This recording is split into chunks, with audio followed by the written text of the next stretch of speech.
Hey folks, Roland Martin here. I am actually live in Fayetteville. Hey guys, kill the music please, kill the music. Thank you very much. I'm live here in Fayetteville, North Carolina. So the plan was to be live off the top of the show from Fayetteville State University, but former President Bill Clinton, he just arrived here. We're at the Cumberland County Democratic office, so I came by to say hello to him and greet him. As you see, he's speaking right now. And so this here is the head of the Cumberland County Democratic Party. He's supposed to be talking to me over at Fayetteville State. That's right. But y'all got the former president to stop by here. That's correct. So to talk about, again, what it's meant for him to be here, rallying the folks for the second day of early voting. I mean, this is indescribable as far as its importance for him to be here right now. I mean, we need to keep the gas going here to get our folks to the polls as early as possible. We know by history, Democrats vote early. Having him here helps to mobilize, helps to energize, helps to keep the fire going, especially our volunteers who are working around the clock, keep them refueled with the burn to get out there and work and get our folks to the polls. All right, so we're going to talk more at Fayetteville State. Correct. So I just wanted to go, so I'll see you there in a second. Yes, sir. I just wanted to go live with y'all here. And so, again, I'm going to flip the camera here if I can. And so, let me zoom in. So as you can see, former President Bill Clinton, he's addressing the crowd here at the Cumberland County Democratic Party headquarters. And so what I'm going to do now is, I'm going to actually hop in the car, drive over to Fayetteville State so we can go live there. I just want to give y'all a sense of what was happening here. So like I said, he's speaking right now. And so here's what we're going to do. Earlier today, Vice President Kamala Harris was in Wisconsin. We're going to toss to her rally in Wisconsin. So I can sorry, she was in Michigan. My apologies. She was in Wisconsin yesterday. And so I'm going to hop into the car so I can race over to Fayetteville State. So I'll be live there in about 20 minutes. And so y'all will see the VP's rally. And again, it's great to see former President Bill Clinton here in Fayetteville, North Carolina. So let's toss to the rally, and I'll see y'all in a moment at Fayetteville State University.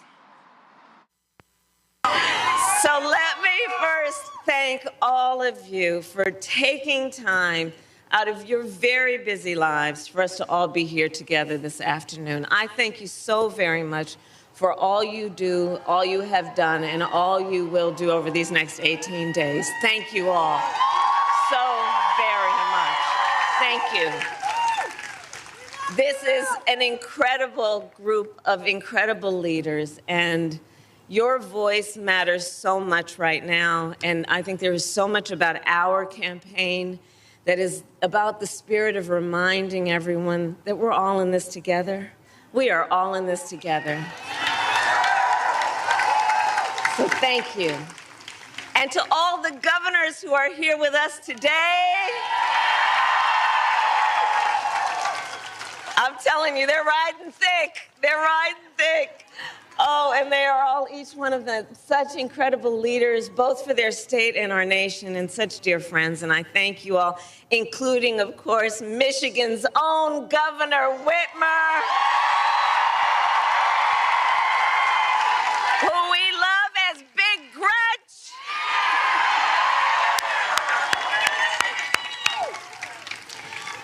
to the governors, I want to say you've been traveling the country for our campaign, and I'm so deeply grateful for your support. I also want to recognize Senator Stabenow, a champion for Michigan, Representative Skolton, who we will re-elect to the United States Congress. And while we're at it, let's send Representative Slotkin to the United States Senate.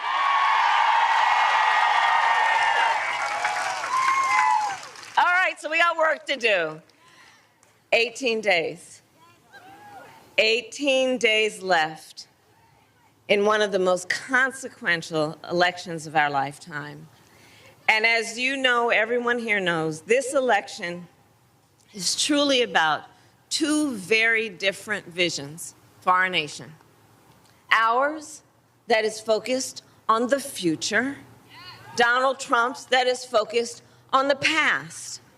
Ours, that is focused on bringing down the cost of living for working families, investing in small businesses and entrepreneurs. Ours, that is about protecting reproductive freedom.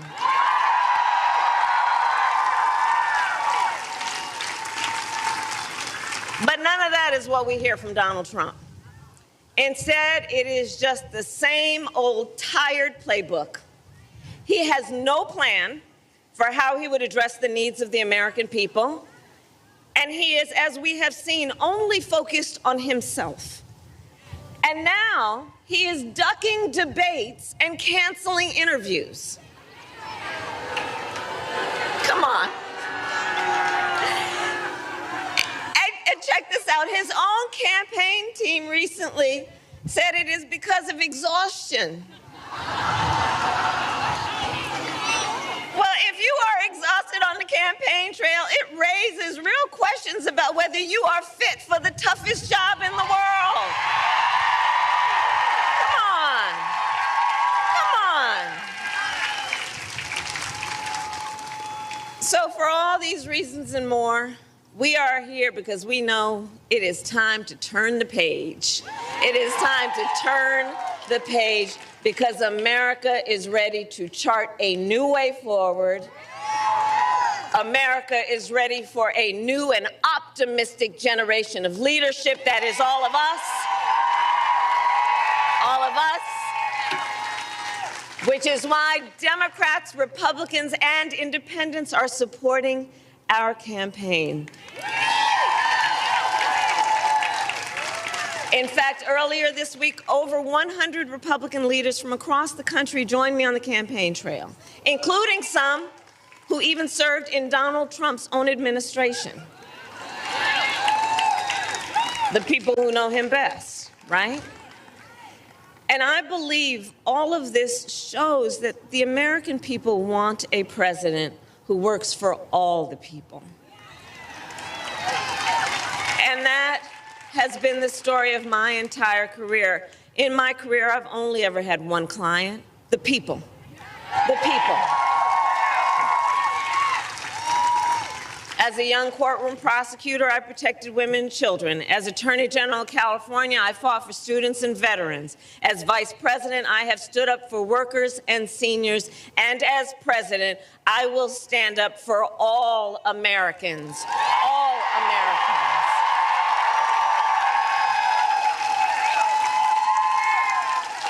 And together, we will build a brighter future for our nation.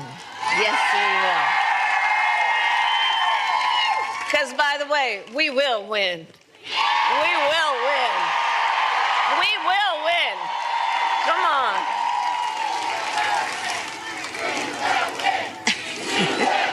Yes, we will. We will win. We will win.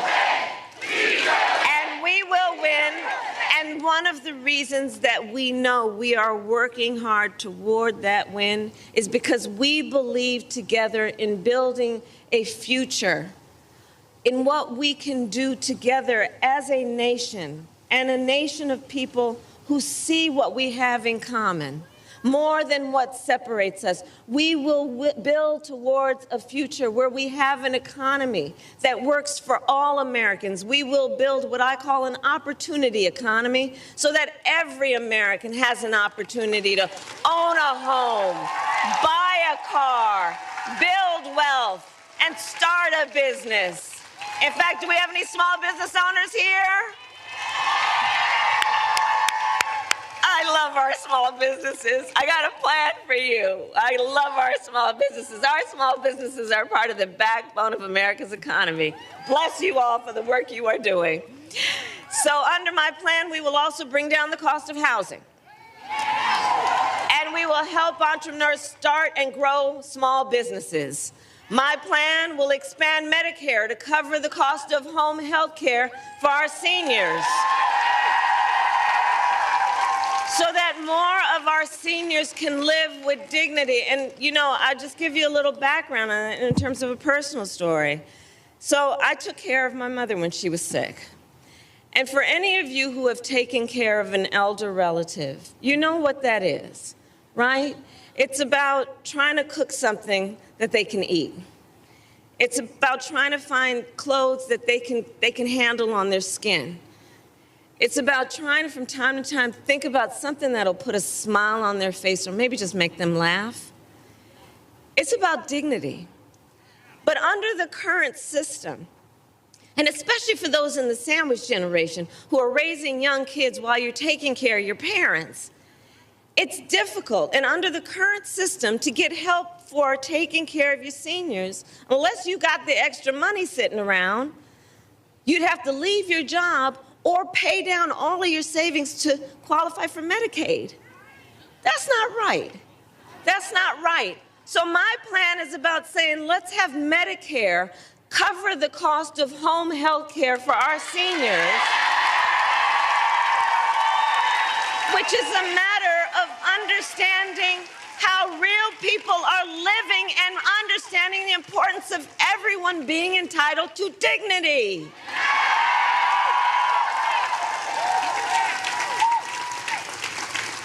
Our plan in terms of an opportunity economy will lower costs on everything from health care to groceries. I'll take on corporate price gouging because I've done it before and I will do it again. My plan will also give middle-class tax cuts to 100 million Americans, including $6,000 tax credit for the first year of a child's life so that our young parents can do what they naturally want to do, which is parent their children well, but they don't always have the resources to be able to do it. So let's help them out so that they can buy a car seat, so that they can buy a crib, so that they can take care of that baby's needs during that critical phase of their development. We all benefit from it. We all benefit from it. Dignity. My plan also invests in American manufacturing and innovation because I will make sure America, not China, wins the competition for the 21st century.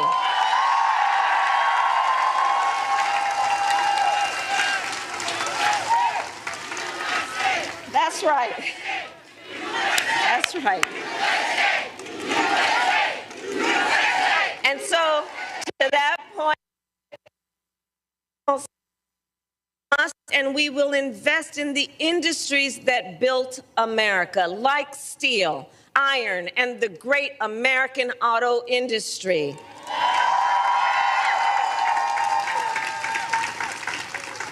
And we will ensure that the next generation of breakthroughs, from advanced batteries to electric vehicles, are not just invented but built right here in America by American union workers.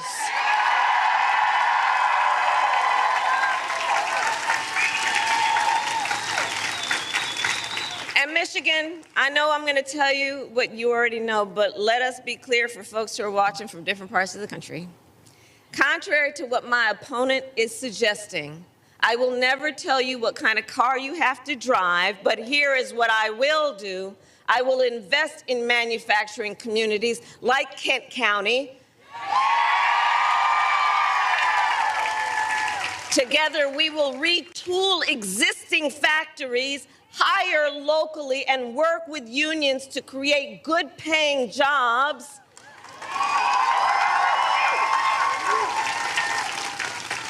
including jobs that do not require a college degree, because here's where I come from. I know a college degree is not the only measure of the skills and experience of a qualified worker.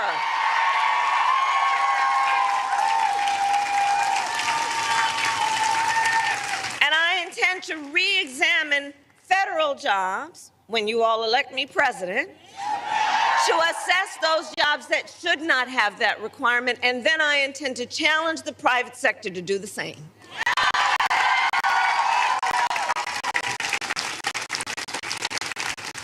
Now, all of this is to say Donald Trump has a different approach. He makes big promises, and he always fails to deliver. So, remember, he said he was the only one, you know how he talks, the only one who could bring back America's manufacturing jobs. Then, America lost almost 200,000 manufacturing jobs when he was president. Facts, including tens of thousands of jobs right here in Michigan. And those losses started before the pandemic, making Donald Trump one of the biggest losers of manufacturing jobs in American history. And his track record for the auto industry was a disaster. He promised workers in Warren that the auto industry would, and I'm going to quote, not lose one plant during his presidency. Those were his words, not one plant.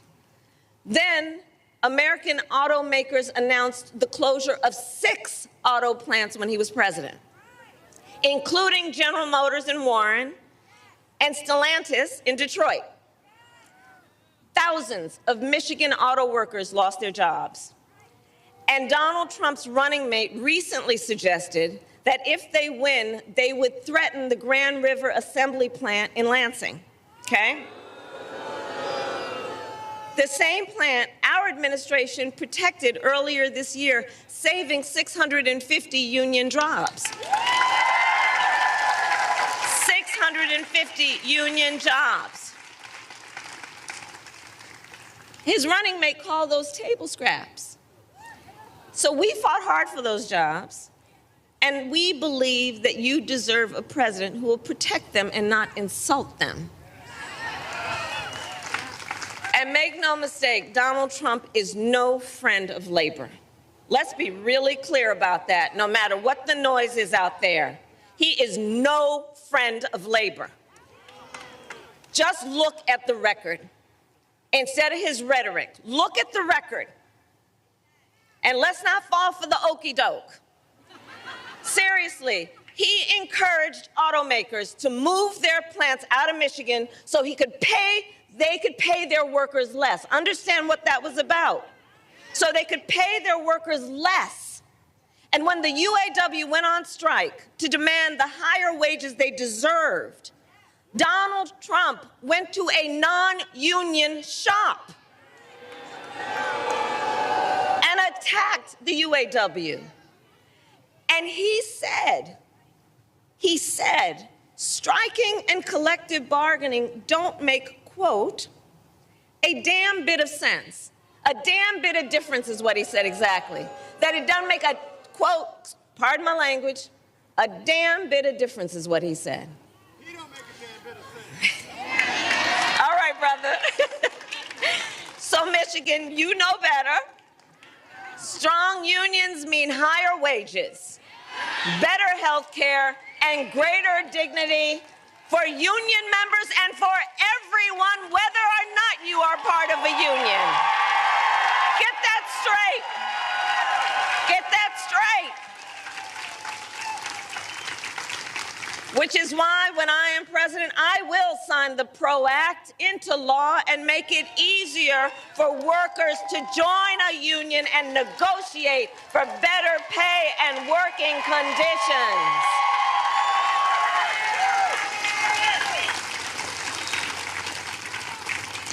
And now Donald Trump is making the same empty promises to the people of Michigan that he did before, hoping you will forget how he let you down the last time.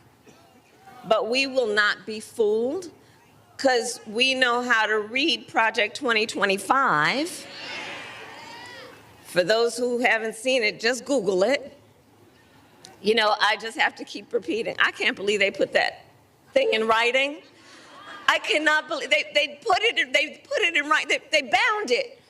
They published it and they handed it out. And now they're trying to run from it? Come on. And so we've read it. It's a detailed and dangerous blueprint for what Donald Trump intends to do if he were elected president. So that's why we know, not only because it's what he did before, that's why we know Donald Trump will give billionaires and corporations massive tax cuts, attack unions, cut Social Security and Medicare, get rid of that hard-fought, hard-won $35 cap on insulin for our seniors. Check out what's in it. It will make it easier for companies to deny overtime pay for workers and impose what I call a Trump sales tax, which is basically, he's talking about at least a 20% tax on everyday necessities, which economists have measured will cost the average family nearly $4,000 more a year. And on top of this, Donald Trump intends to end the Affordable Care Act, okay? And has no plan to replace it. You watched the debate. So you remember? He has, quote, concepts of a plan.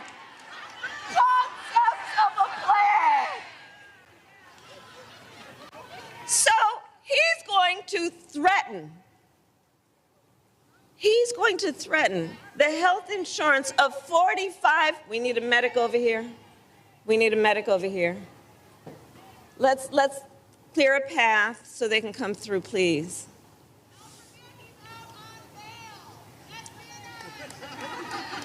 And we got jokes over here, grounded in reality. We okay? Okay, we're okay. Thank you all. So,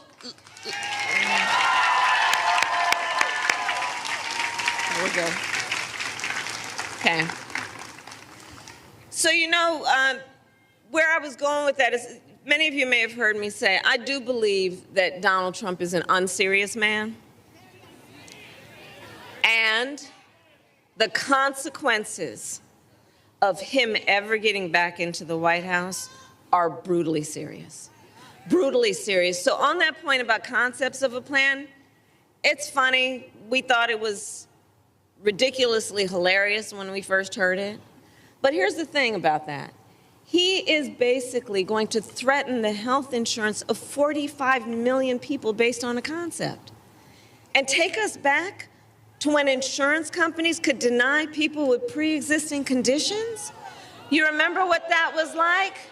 Well, we are not going back. We are not going back. We're not going back. We are not going back. We're not going back. And we are not going back because we intend to move forward. Because ours is a fight for the future, and it is a fight for freedom.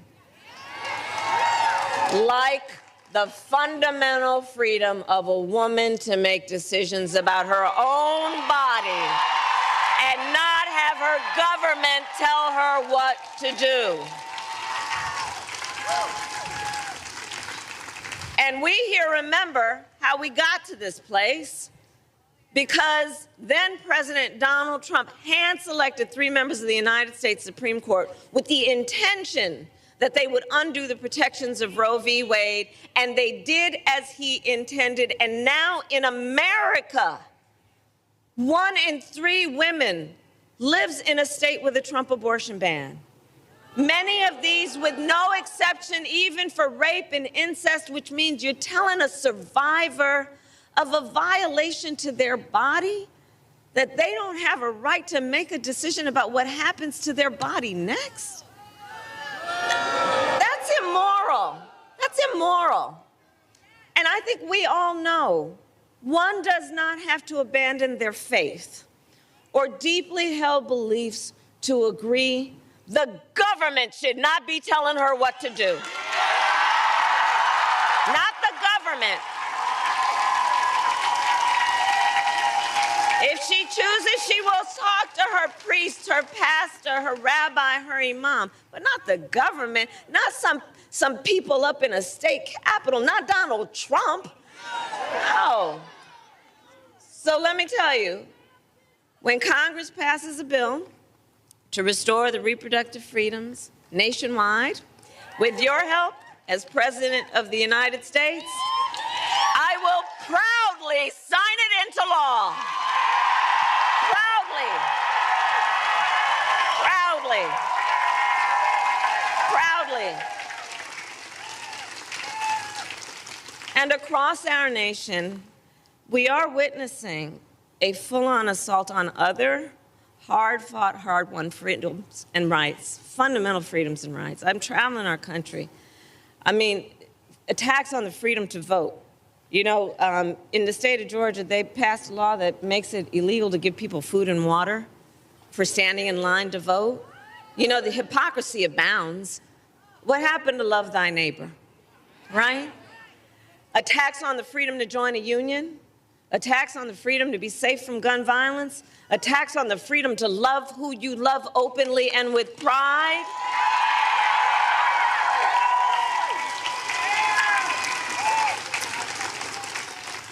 So much is on the line in this election, and you all are spending your precious time here together because we know this is not 2016 or 2020. The stakes are even higher this time.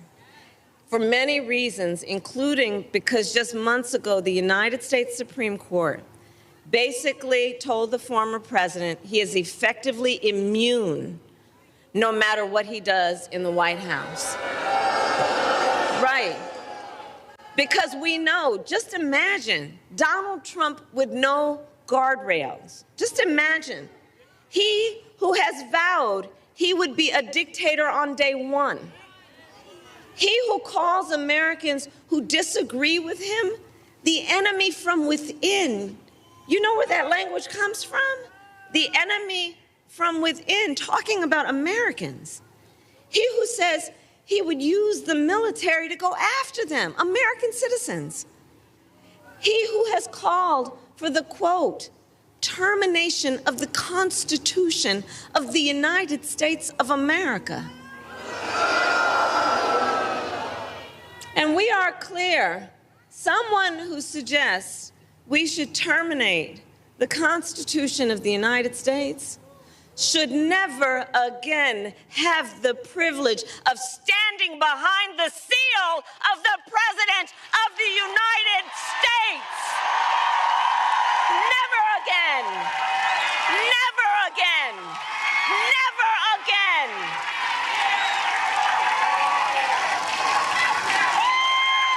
Never again. Never again. So, Michigan, it all comes down to this. We know why we're here together. We know what's at stake. And we are here together for one of the most important of all the reasons. We are here together because we love our country. We love our country.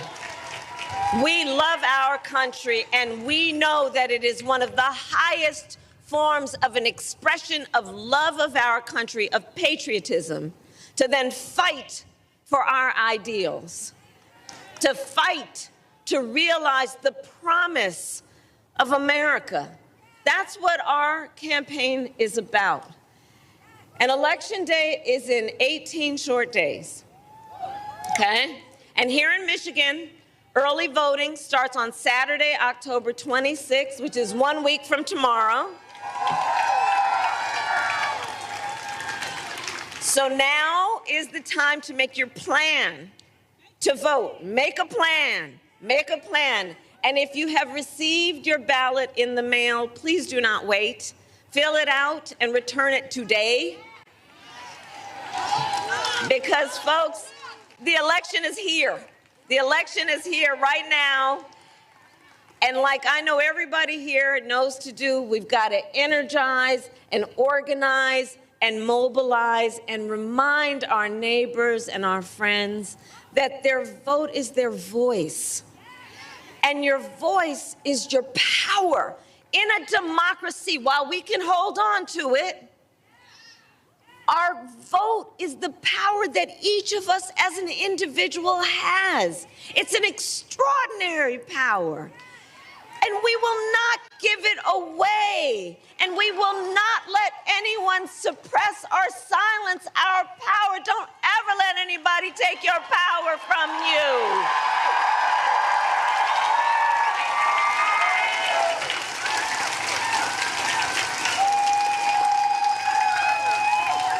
So, Michigan, today I ask you then, are you ready to make your voices heard?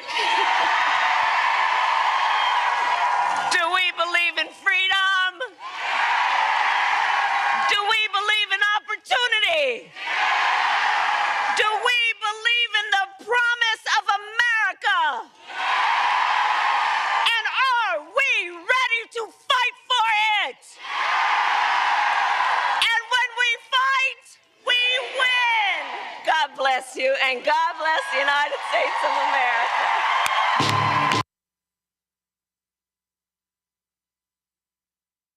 Okay, 3. All right, folks, that was Vice President Kamala Harris earlier today in Michigan. As you can see, I made it. And so, thank goodness, she went a little long in that speech.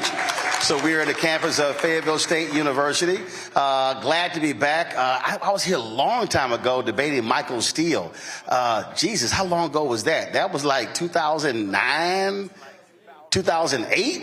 Man, that was 16 years ago. So glad to be back on campus. A lot's going on. My frat brother, Reverend Dr. William Barber, he is with the folks at NCCU. They had a news conference earlier. We're going to go to him in a second. We got a panel here. So we kick things off on Wednesday with the Elizabeth City State University band. So let's go ahead and get it with Epsilon Zeta, the Alpha chapter here at Fayetteville State. They're going to get us started with a little stepping. So.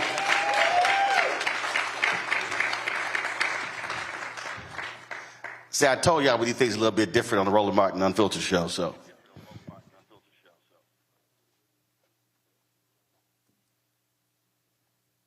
We are the brothers of the A. We are the brothers of the Pride. We are the brothers of the A. PHI, when I go brothers of Alpha Phi. We been around since 1906. And ever since then, we been stepping like this. Ice.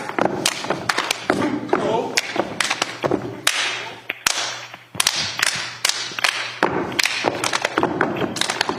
Ice. So serious. All right, gentlemen, appreciate it. Thank you so very much. And so with that, let's just make a transition to my alpha brother, Reverend Dr. William Barber, of course, co-convener repairs of the breach. He is at North Carolina Central University. Reverend Barber, you there? Hey, my brother Roland, how you doing, man? Hey, my brother Roland, how you doing? I'm doing great. So you're there at NCCU. Y'all had a news conference earlier. You're there with a bunch of students as well. Go right ahead. Yes, sir. Well, look, I understand you down at Fayetteville State. We're here at North Carolina Central University. They had over 1,000 students doing early voting today, and they wanted to talk to Roland. I got the sister here. What's your name, sister? Shalexa Sanders. Shalexa Sanders. This sister organized this entire thing. We got the precinct president right here, precinct on the campus. Look at the line behind us. People are still in line right now, Roland. They're following your lead, your call for HBCUs to march to the polls. The president of the university was here with them marching, the president, student government, they got the frats, they got all of them, the sororities, they got, even got me, find me. Well, it don't matter. People are here. And I want this youngsters, man, you know how you do. You taught me. We give it up to the young folk because we know in this state, the last election only turned by 74,000 votes. There are about 100,000 students just on HBCU campuses alone. And over 1 million poor low-wage folk that didn't vote. And we turn out, we turn up. And things change. But I want this sister to tell you why she organized on the first day of early voting and going to continue. Talk to him. So she's from Salisbury, North Carolina. Step on in the mic. Talk to Roland. Go ahead, talk. You can. Your voice matters. It always matters. Please advocate for yourself. Not only yourself, your family, your peers, and your community. I challenge you to please vote during early voting. Vote, period. Really. We have same-day registration. Just please make sure your voice is heard. And then we got the precinct chair, Roland. Hey, how you all doing? How did y'all? Hold on one second. How did y'all go about? Hold on. How did y'all go about organizing and mobilizing to get the 1,000 folks out today? Walk me through that. What was your strategy? How'd you do it? He wants to hear how you did it. Talk to him about what you did. I cannot lie, it was very stressful. But I've been registering students since the summer. That's right. I started out last year as a sophomore as the assistant director. Now I am the director for NCCU SGA, political action and community engagement. What kind of steps did you take? What did you do? Did you go to dorm doors? Did you knock on doors? Tell them what you did. We've registered students since the summer. We came back to school and registered students. Got in people's faces, not harass them. But we made sure that students were registered here in Durham to vote at this precinct so that it don't get closed down. So that their voices can be heard. We also had very many voter initiatives like Civic Feud, Civic in Color, where Greece spoke on a panel about their experience with voting so they can speak to students as well. Well, let me ask you a question. They don't even have to be registered to come to this poll. You all marched students here today, and 70% of them weren't even registered. They registered and voted today. They registered and voted today. So this is a precinct, Roland, that we fought for in 1984 when you were pushing Jesse Jackson and I was pushing Jesse. We fought to get this precinct on campus and all across. These young folk today have taken it to another level. They marched the folk here, and they were able to register and vote on the same day. Am I right about it? Sir. Eagle Pride. Amplified. All right, so I know we got all the alphas here, but I'm gonna go and let that Kappa talk. Say what now? Oh yeah, the Kappa got to talk. But I'm say what now? Oh yeah, the Kappa. Go ahead, let him say a few words. Talk, Brother Kappa. It's good to see you, Brother Martin. It's good to have everyone here today. What we're doing today is about voting, because when we vote early, that's where we're able to finish this race too. Because early voting starts yesterday, but we had so many people come out today. We had thousands of students, and then as you see the line in the back, and that's due to the efforts of not just Selexis, but also other people that came and organized. Because what we see is when we have community organization coming together, that's how we can build a better block, a better community, because it starts today. And it's about doing the work. And as you've seen, we've done this work previously, starting from over the summer, getting people registered to vote, and then also educated. Because when you're educated, you're able to understand the miseducation that's out there. Don't go to the shade room. No, come and watch what's going on in the media. Come and see what's on the newspaper. Educate yourself so you understand what matters to you, so you understand what's on the ballot, and vote for what matters to you, because those are the policies, those are the people you want to represent you. So what we're doing is showing up, showing out, and we understand that our voices must be heard because there is power. And when there's power, there is people. Always power to the people. All right. Yes. And Roland. All right. Is the precinct. I want the folk to hear this. They have a precinct on the campus, and he's the precinct chair as a student. And that's understanding how to organize. He didn't let somebody come on the campus and become the precinct chair. The students here took their own precinct, and they hold all the offices. Come on here. Wow. That's what I'm talking about. And Reverend Barber, as you said, and we always talk about, the numbers are there. If we vote with our numbers, we can completely sweep elections across this state and across this country, and definitely across the South. That's right. I want folk to hear that it's not a hard lift. Yeah. The last, Obama won here with 14,000 votes. 74,000 vote was a margin of victory in the presidential election. There are 9 HBCUs in North Carolina, more than any other place in the country. There are over 100,000 students connected to those HBCUs alone. There are over 1 million poor and low-wage voters that did not vote. Number one reason they didn't vote, nobody talked to them. So if we talk to people, if we go to people, if we move in our power, we can far outdistance the margin of victory that happened in the last 3 elections. I'm telling you, this is a moment, Roland, where the very stones that the bill has rejected can be the chief cornerstones in building a brand new democracy. Indeed. Reverend Barber, we appreciate you joining us. Let's also thank those students from NCCU. Great job, and we certainly appreciate all your hard work. Thank you, my friend Roland, and thank you for coming to North Carolina and being at Elizabeth City and Fayetteville State and here at Central and everywhere you go. We love you, man. And to all of Roland's office, all of Roland's family, every HBCU, let's march it. Let's march it. Let's march it to the polls. Let's march it to the polls. Let's march it to the polls. Yes. We said, Eagle Pride! Awesome. Right then, Eagle Pride. We appreciate it. Thanks a lot. Let me introduce my panel, my virtual panel. Michael Imhotep, host, African History Network show, joins us out of Detroit. Matt Manning, civil rights attorney, joining us out of Corpus Christi. Kelly Bethea, communications strategist, joining us out of D.C. Joining me on the panel here at Fayetteville State. We have Derek Montgomery. He is the chair of the Cumberland County Democratic Party. Kia Anthony, mayor of Spring Lake, North Carolina. And also Camila McKellar, was in Smith Education Advocate. Glad to have 3 of you here. I'm going to start, though, with you, Kelly. You graduated from Bowie State. You heard what Reverend Barber said there, and we talk about this all the time. If black folk use our capacity, our HBCUs, our D9, Prince Hall Mason, Eastern Star, all these organizations we have, but if they organize and mobilize, we can actually have victory as opposed to complaining about other folk winning. Absolutely. And what I love about and culture as a whole is that we truly are family oriented. So to me, when I was an undergrad, it felt somewhat easier to approach my classmates and my colleagues and even faculty when it comes to voter outreach or any type of outreach I was doing on campus, because it felt like I was going to an uncle. It felt like I was going to a brother, a sister, a cousin, a mother figure, etc. And when you are in that kind of environment, it makes it easier to convince. It makes it easier to mobilize, and it makes it easier to promote and encourage and persuade. So I always encourage anybody who's on HBCU campuses or interested in HBCU culture to follow that kind of roadmap of approaching our brothers and sisters as though they are family, because they are. And in the political space, it's absolutely necessary, because while we're not a monolith, we certainly are a family in this space, and we need to mobilize as such so that we can get as much from our government as we are entitled to. Michael, there you don't have HBCUs there of course, in Michigan.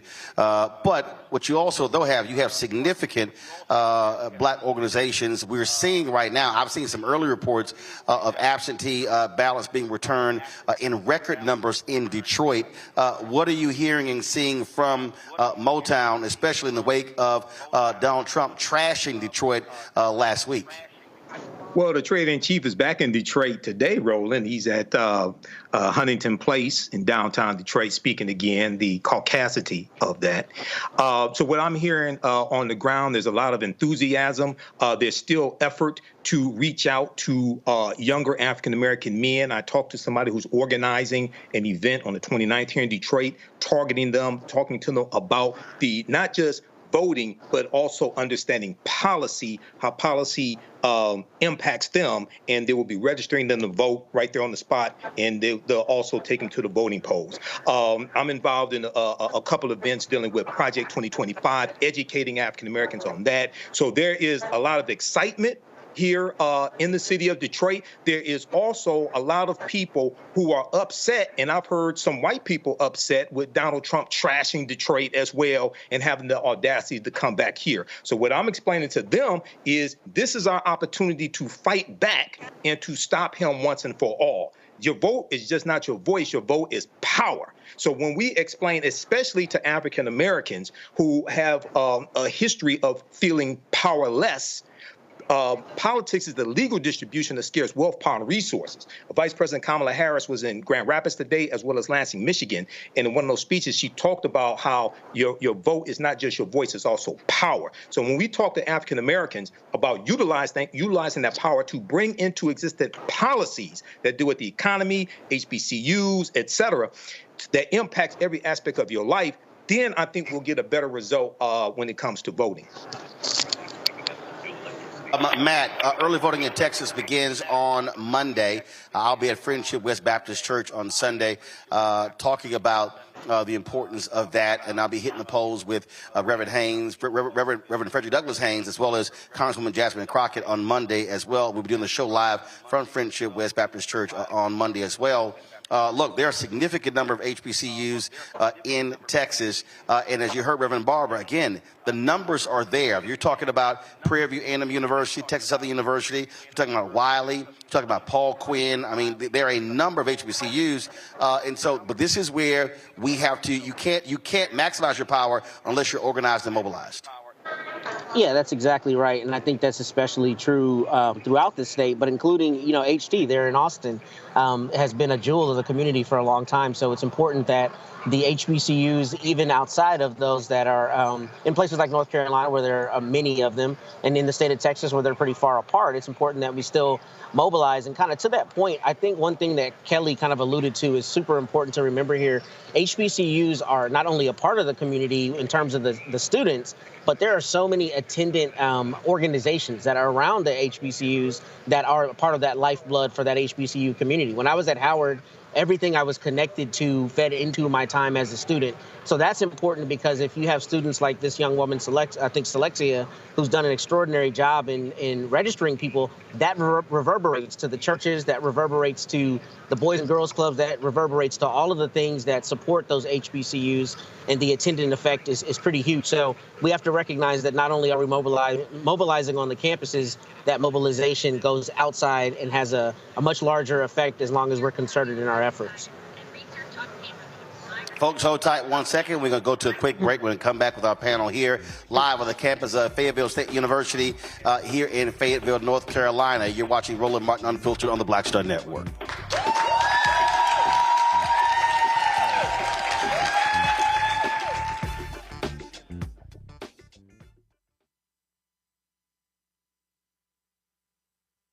IVF is a miracle for us because it allowed us to have our family.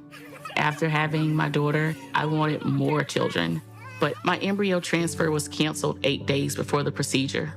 Donald Trump overturning Roe v. Wade stopped us from growing the family that we wanted.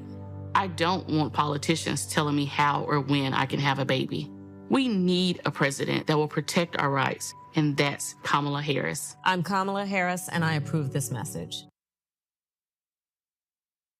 Bob and I both voted for Donald Trump. I voted for him twice. I won't vote for him again. January 6th was a wake-up call for me. Donald Trump divides people. We've already seen what he has to bring. He didn't do anything to help us. Kamala Harris, she cares about the American people. I think she's got the wherewithal to make a difference. I've never voted for a Democrat. Yes, we're both lifelong Republicans. The choice is very simple. I'm voting for Kamala. I am voting for Kamala Harris.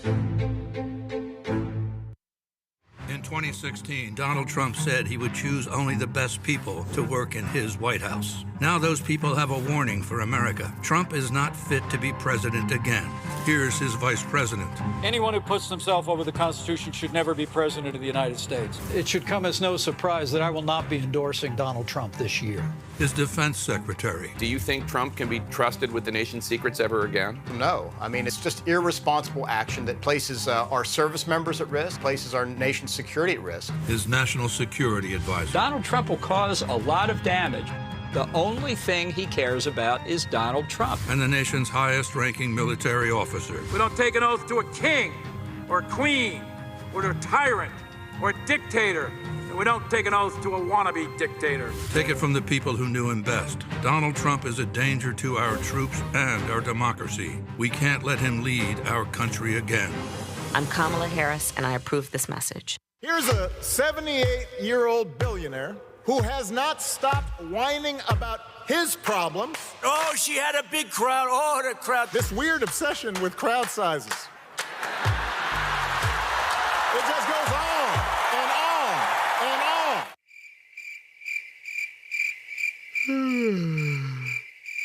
America's ready for a new chapter. We are ready for a President Kamala Harris. I'm Kamala Harris, and I approve this message.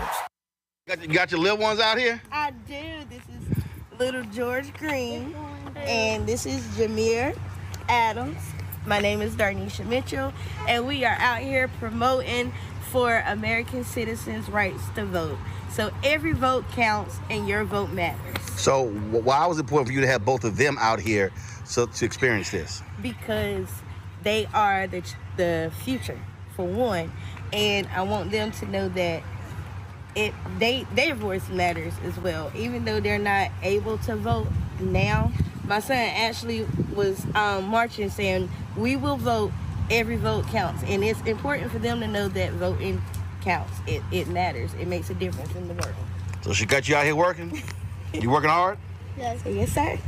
Okay. All right. You out here working hard? Yes.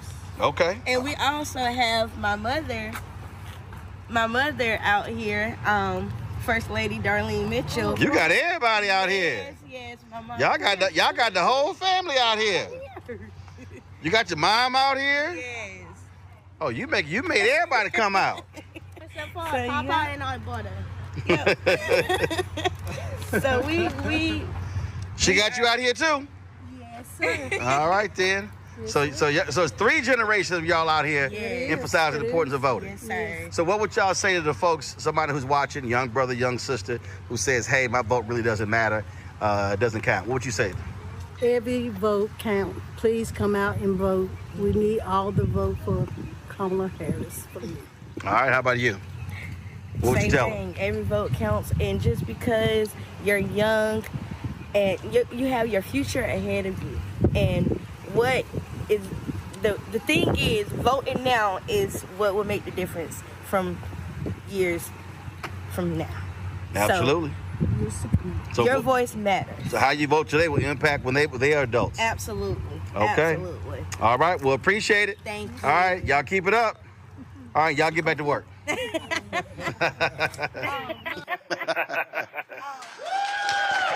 Folks, welcome back to Fayetteville State University. That was earlier. Before we came here, I stopped by about 3 early voting locations to chat with poll workers and chat with voters as well, folks who were staying out there. And so I remember that. There's another young lady. We're going to play her video a little bit later. I caught up with.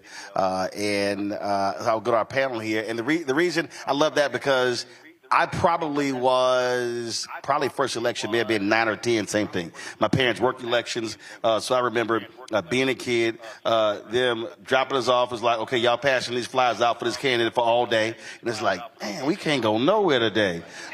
So they had free labor. So I'll ask the 3 of y'all, your earliest involvement in politics. How old were you? Oh boy, I remember some of the first times I was young. My parents were very involved in the church, and our church would rally around different political candidates. So I didn't know what I was doing at the time, other than standing outside. They just went here, in the hand us out. In Michigan, in the cold. Oh Lord! At least I was in Houston. Well, we were right up there in Flint, Michigan. So my political career, unknowingly, unbeknownst to me, started at a very early age. The same. I was a child. Hold the mic up. I need you to hold the mic up. There you go. As a child growing up in Brooklyn, in Bed-Stuy, we were very active as a church community in the politics of our community. And it was during the early 70s where people were very engaged in the Black Power movement and trying to initiate and get more Black folks into political positions. I very much like the other 2 panelists here, rural North Carolina, very involved in church. I can remember as early as 12 years old, I was out with my mom, who was very involved in the politics of the community, knocking doors in the rain, getting soaking wet, giving out information, talking about candidates? I hate them damn yard signs, because if you didn't have some gloves, you had to be real careful with those splinters from those yard signs. So you didn't try to grab 3 or 4 at one time. You were real careful.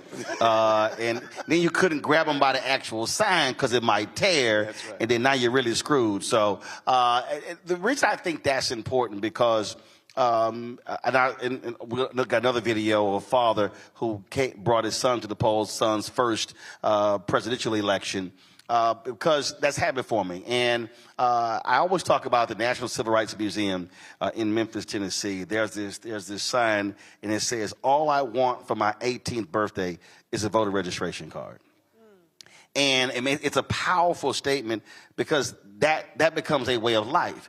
And so I'm always saying to folk, bring your kids with you so they understand, they can see you voting, and they understand what that means. Yeah, absolutely. I make sure that I keep my daughter as politically engaged as I absolutely can. She's a Bronco right now. She couldn't attend this today because she has a Halloween event. But that's something that's extremely important to me, is making sure that not only they understand the power of their vote, the power of their voice, but understanding how politics work, understanding how to engage with elected officials, and how to make sure that they are addressing your issues, that their policies reflect what you want to see manifested in your communities. Derek, give us a sense of how early voting has been going, but also talk about the difference when it comes to campaigning in rural North Carolina as compared to larger cities across this state. Well, I'll tell you this, I'm excited about where we are currently in our early voting process. Yesterday, we closed the polls with, I'm not mistaken, about 8,900 plus voters casting their votes at the polls. The last I checked today at 4:45, we were at 6,345. Wow. Here in Denver. Give it up, give it up. Absolutely, it's something to be extremely excited about because we have worked hard in this community. And when you talk about rural versus metropolitan areas or larger, closer communities, we get both and here in Cumberland County. We house 200 plus voters in this county, 90 plus thousand of them being Democratic, 72 something thousand being unaffiliated, and the difference of that being Republican votes. We started our engine system back in the city council race because we need to implement a system where our auxiliaries had responsibilities. What were they going to do? Our other volunteers galvanizing that, making connections with community leaders like Mayor Anthony in Spring Lake, who we had to fight hard for, keeping her early precinct area open because there's a transportation issue there. So what did we do? We started back here in January. We started knocking doors in the rural communities, going down pothole roads, dirt roads, mudslides, stepping in on steps that you almost break your ankle in, because those people are important to us. And those are the voters who feel like they're not important, that feel like they're not seen, they're not heard. So going and taking the conversation to them. We started going to all the county commissioner meetings, all the city council meetings. We took issues to the doors, and we talked to these individuals about why it's important that you're voting not only the top of the ticket, but the bottom of that ticket to the top of that ticket, because every elected position affects our day-to-day lifestyle. Kamala, you're an education advocate. Talk about, again, getting people to understand issues, not getting wrapped up in party, not getting wrapped up in the candidate, but understand that when you vote, you're actually picking folks based upon the issues that matter to them. Absolutely. And this year it was particularly an issue for us because we have Project 2025 that will decimate public education. But the thing that we were able to bring as we went out into the community was that North Carolina has already been the proving ground for Project 2025. Many of the issues that we see that they will do at the federal level, those things are already happening here in North Carolina.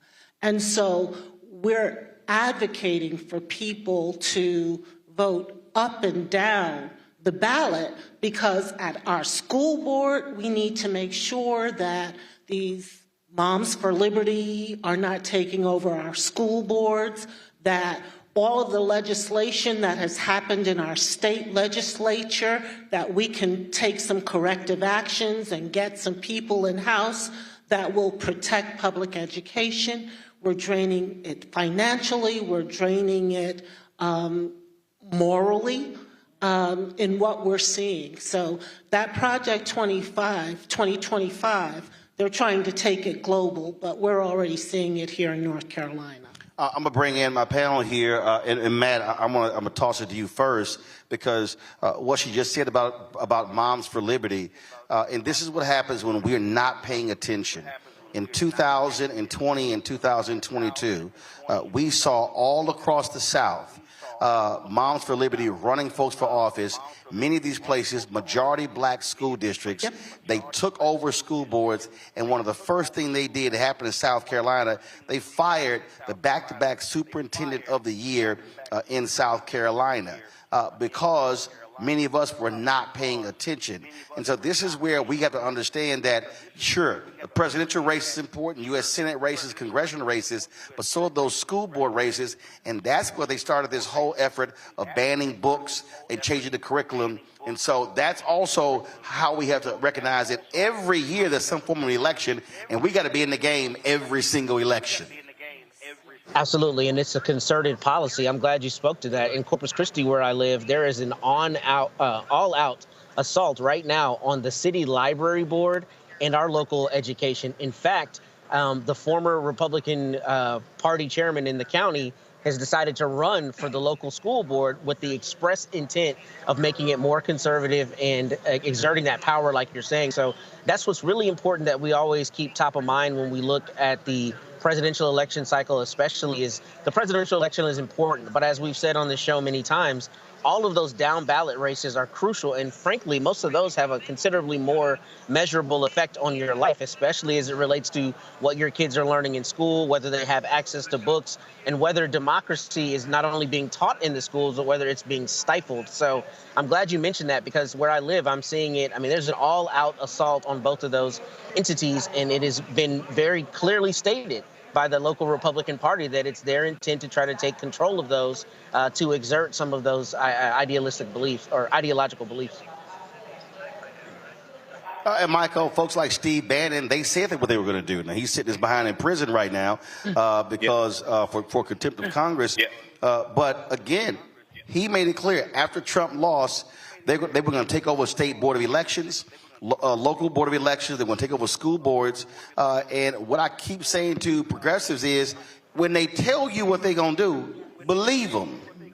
Absolutely, and you were reading my mind, Roland. Absolutely. Note here about Steve Bannon and Donald Trump. Steve Bannon said on one of his podcasts that the way to political power in America today is through the local school boards, okay? And people have to understand that that attack on critical race theory, the banning of the books, that's all connected. And Donald Trump launched that September 2020 when he did an executive order banning the use of critical race theory in training for federal employees. Okay, then it metastasized from there. You have Christopher Rufo with his series of tweets in March 2021 redefining what critical race theory is. Project 2025, Chapter 11, deals with dismantling the Department of Justice. Donald Trump was just on Fox and Friends this week in the past couple of days, and he talked about dismantling the Department of Education, Chapter 11. He talked about dismantling the Department of Education, and he also said that he would defund schools that taught woke ideologies like the country was built on the backs of slaves and stolen, and it was built on stolen land. Okay, he's on Fox and Friends telling you this. All right, so people have to understand this real coordination between the Heritage Foundation and people around Donald Trump. And on the Heritage Foundation's website, they have an article from January 2018. It talks about how in Trump's first year in office, that the Trump administration adopted about 64% of the policies that Heritage Foundation made in their mandate for leadership in 2017, because they do a mandate for leadership, the conservative promise, that policy playbook, they do that every election cycle. They've been doing that going back to 1981 with Ronald Reagan. And the Reagan administration adopted 64% of those 2,000 policy proposals that they did then. So this is Project 2025. It's called Mandate for Leadership, the Conservative Promise. This is a continuation. This is not something new. But the question we have to ask ourselves is, when does something new get old? This is why we have to fight and vote to stop this. Well, Kelly, the thing here again, the reason why the school district and local races matter, because that's really where your bench is developed. That's really where next generation leaders are developed. And folk have to pay attention to those races and realize that when they run folks there, they are running, their goal is to seek higher office. That's how they actually build their foundation. Absolutely. But not only that, think about, beyond the rationale that you just stated for people running for school boards, who what entity is being controlled by a school board, right? It's children. We already have established voter bases already. And we're looking at it in the polls now. Like, people who are going to vote for Kamala are going to vote for Kamala. People who are going to vote for Trump are going to vote for Trump. There's very little margin for error there, right? Like, there's very few people who's like, oh, I don't know. People already know who they're going to vote for, but people who don't, those who don't, they're kids. They're not yet part of the electorate yet. They're not yet part of the voting base. And Republicans already see ahead of time, and I've talked about this on your show, Republicans play the long game when it comes to strategy. They are some of the best strategists out there, for the worst, but they are some of the best strategists out there because they play the long game.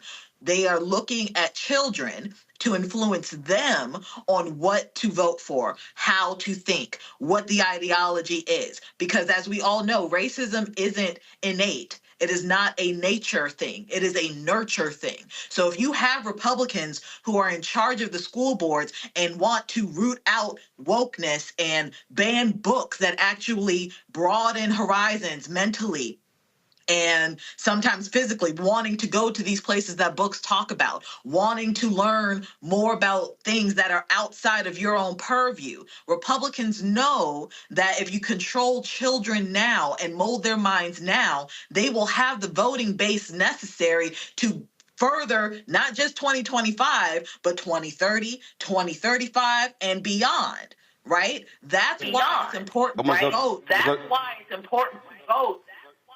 I'm gonna go to Derek here. Derek, you talked about the things that y'all were doing, and when I was in Rocky Mount, we were at Elizabeth City. What I keep saying over and over again, we've got to stop acting like the election is the end of the process. That it's actually the end of one process, the beginning of another. And I think that's been one of the biggest mistakes. We expend crazy amounts of energy to get people registered, to get them to vote, and then the day after the election is kind of like, okay, we're good. My deal is like, no, take a breath, take a rest, either have a party or cry, but then you got to get folk, to your point, attending those meetings, understanding how public policy works. You're absolutely correct. And one of the things that we have done over the last year and a half was to discuss the issues about public schools here. We know that we're one of the #1 counties in the state that receive school vouchers for our public-private schools, where those monies are taken out of our public schools, and it hurts our public schools.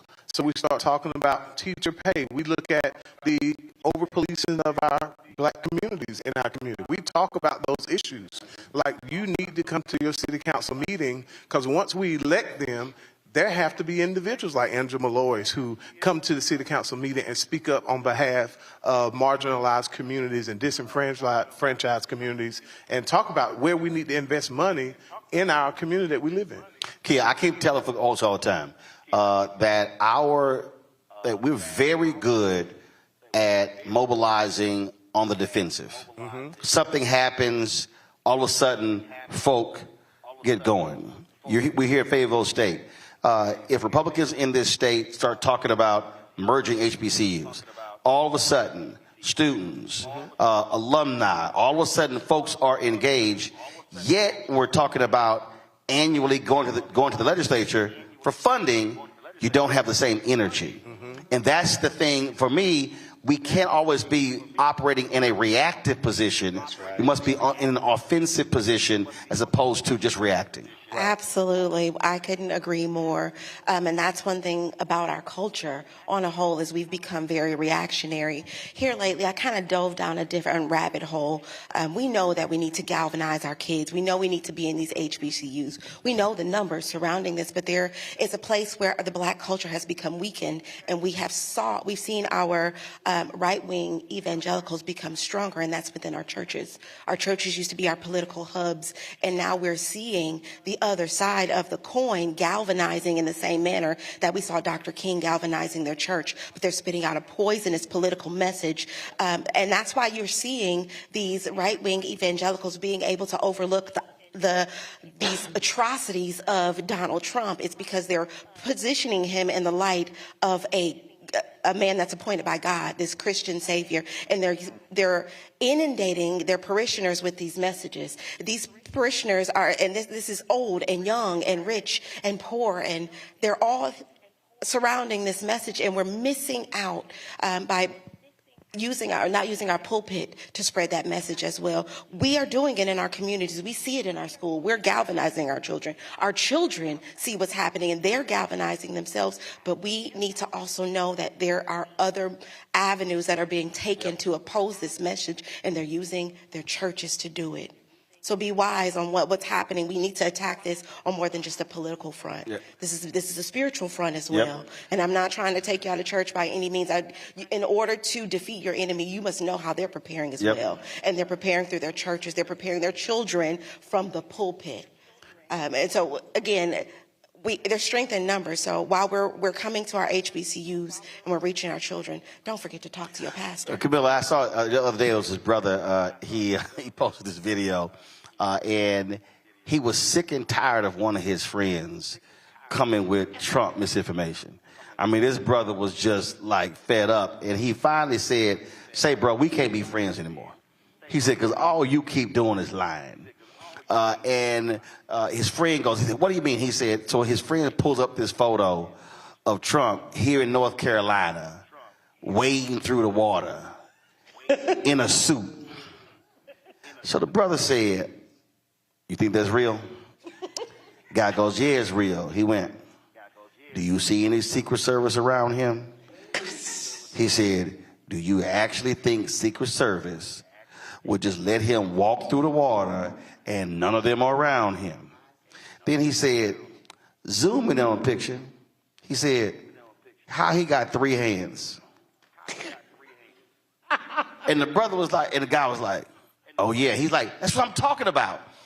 And it got to the point where this brother, he literally said, we cannot hang out. We cannot be friends. He said, because you keep bringing back crap. And then his friend, they went out. He's like, "Look, it was a birthday." He's like, "Last time we gonna party together." And then the brother came back and he said, "You know what? I looked up a bunch of the stuff you told me, and man, you were right." And he flipped him. But it was a perfect example of this one young brother is just falling. He said this guy was sending him Breitbart stuff. He was sending all this right-wing stuff to their group chat, and it was all lies. And we have to understand that is real to many folks in our community, and they are believing it. Yes, sir. And what happens is that we get so conditioned to people feeding us information instead of getting the information for ourselves. Here in Cumberland County School system, or trusting real, credible voices, yes. Not Yes. some fool Yes. talking on YouTube from their closet. See, and one of the things when we talk about, no, but it's true. I keep telling, everybody with a show don't have a show. Go ahead, I'm sorry. No, one of the big things that people aren't paying attention to about these vouchers is that we're watching the resegregation of our school systems. You know, so they're taking these vouchers and they're going to these Christian nationalist kinds of institutions. They are pulling out the white children from our school system. We are a majority school system.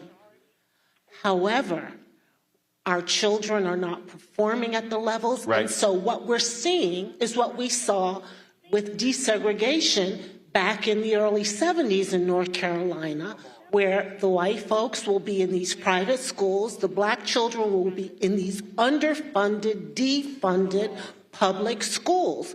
And we're not talking about that. So this is not a one-time issue. Oh, yeah. You know, it's really not. In Cumberland County, we had to fight book banning. You know, in Cumberland County, we're fighting these state legislators that are pulling the money from our school systems.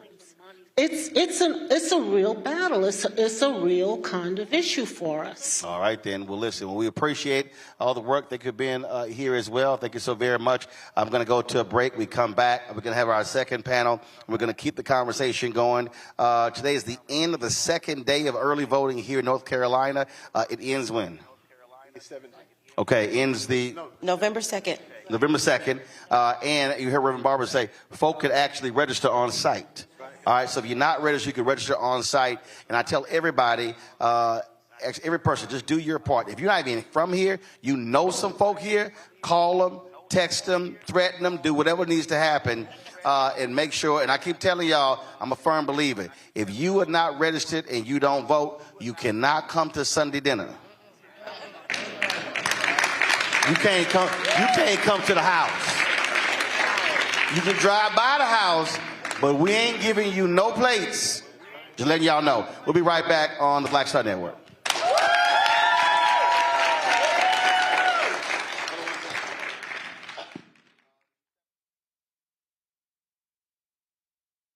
Wrongfully convicted. 5 teenagers were arrested, tried, convicted, and sent to prison. No men were exonerated. What he did to us, he tried to end us. Of course I hate these people. So-called Central Park 5. Calling for execution. And let's all hate these people. You cannot have this man go into office again. And I want society to hate him. We were innocent kids. The confessions were coerced. Today, we are exonerated. That guy says he still stands by the original guilty verdict. This is about democracy being on the ballot. I have absolutely no compassion.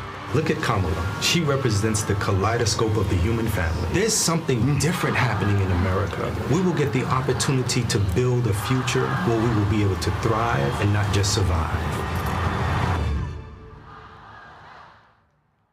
Jill Stein, Green Party candidate for president. So why are Trump's close allies helping her? Stein was key to Trump's 2016 wins in battleground states. She's not sorry she helped Trump win. That's why a vote for Stein is really a vote for Trump. Jill Stein, I like her very much. You know why? She takes 100% from them. I'm Kamala Harris, and I approve this message. I get it. The cost of rent, groceries, and utilities is too high. So here's what we're going to do about it. We will lower housing costs by building more homes and crack down on landlords who are charging too much. We will lower your food and grocery bills by going after price gougers who are keeping the cost of everyday goods too high. I'm Kamala Harris, and I approve this message because you work hard for your paycheck. You should get to keep more of it. As president, I'll make that my top priority.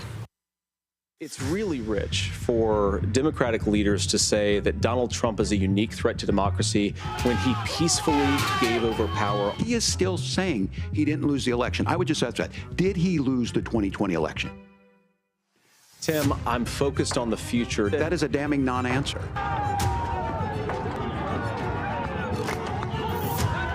America, I think you've got a really clear choice of who's going to honor that democracy and who's going to honor Donald Trump. I get it. The cost of rent, groceries, and utilities is too high. So here's what we're going to do about it. We will lower housing costs by building more homes and crack down on landlords who are charging too much. We will lower your food and grocery bills by going after price gougers who are keeping the cost of everyday goods too high. I'm Kamala Harris, and I approve this message because you work hard for your paycheck. You should get to keep more of it. As president, I'll make that my top priority. Just hanging out? Kind of. Kind of? Yeah. So what are you doing? Who you out here working for? I'm working for my grandma, Kathy Gibson. Uh-huh. And yeah. Well, I figured that out because you got it on your shirt. So what, you been passing out stuff? What you been doing? Passing out. Get up. Okay. I have these cards that I've been passing out. Uh-huh. But she told me to stop because I was passing them out too many. Now this your first election? Yes. Yes, sir. Oh, really? How old are you? 8. 8. I think I was 8 when I was passing stuff out at elections too. So. Really? Yeah. Yeah. I didn't have a choice either. My parents made us do it too. Yep. So I remember being at the polls all day. It's kind passing of stuff fun. out. It's kind of fun because I get to see new people and kind of meet them. Right. Okay. That's good. So you've been keeping up on the issues? Yes, sir. That's a little while before you can vote though. Thank you, buddy. But if you could vote, who would you vote for? Tell us who you would vote for. Go ahead. You. Well, I obviously be voting for Kathy Gibson. I mean, that's kind of obvious. But for president, who would you vote for? Kamala Harris, of course. Of course? Of course. Okay. Why of course? Because she's going to make Greensboro, Fayetteville, and other states like that better. I don't want to say Trump isn't, but he's still doing some stuff. He's still pretty good, I guess. But she better. Huh? She's better. Way better. All right, I appreciate it. Keep working. Yeah. Keep working. All right. I had a good time there talking to one of the young poll workers. All right, folks. Introducing our panel here. Julian McAllister Smith, Fayetteville State University's National Panhellenic President. Brittany Best, recent graduate of UNC Pembroke. My homeboy Newey Scruggs is a graduate of that. I kept telling him, I said, he went to UNC Pembroke and you broke. But he's better now. I know. But he's an Omega, so, they typically broke. All right, so, Carla. Yes. I will throw shade. Let's be real clear. Oh, you one of them? Oh, you remember that nice little youth group? Oh, bless your little heart. Carlos Callender, recent graduate from UNC Chapel Hill. How y'all doing? Doing good. Pretty good. Y'all good? Y'all good? Don't be nervous. It ain't that bad. It's all good. Just relax. Just chill. I ain't gonna hurt you too bad.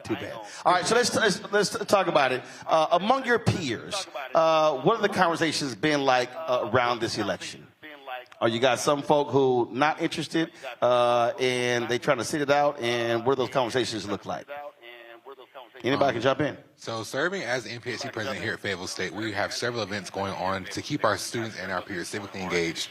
So we do have the wide range of some students who are for voting, know what they're doing, and some students who are, well, I don't really see what my vote is doing. So then we go into the educational piece and that mobilization piece to get them engaged. And we also have some students who just say my vote doesn't matter and they want nothing to do with that. So just focusing on showing the importance and letting students know and young people know that we are the world's next generation. So what do you say to that person who says, well, my vote doesn't mean anything, so I'm not interested? What do you say to them? For me personally, I kind of get a little bit of background. So where are you from? Talking about different things like that to kind of explain how that would go into what that vote means for them, their family, things of that nature. And what's their response?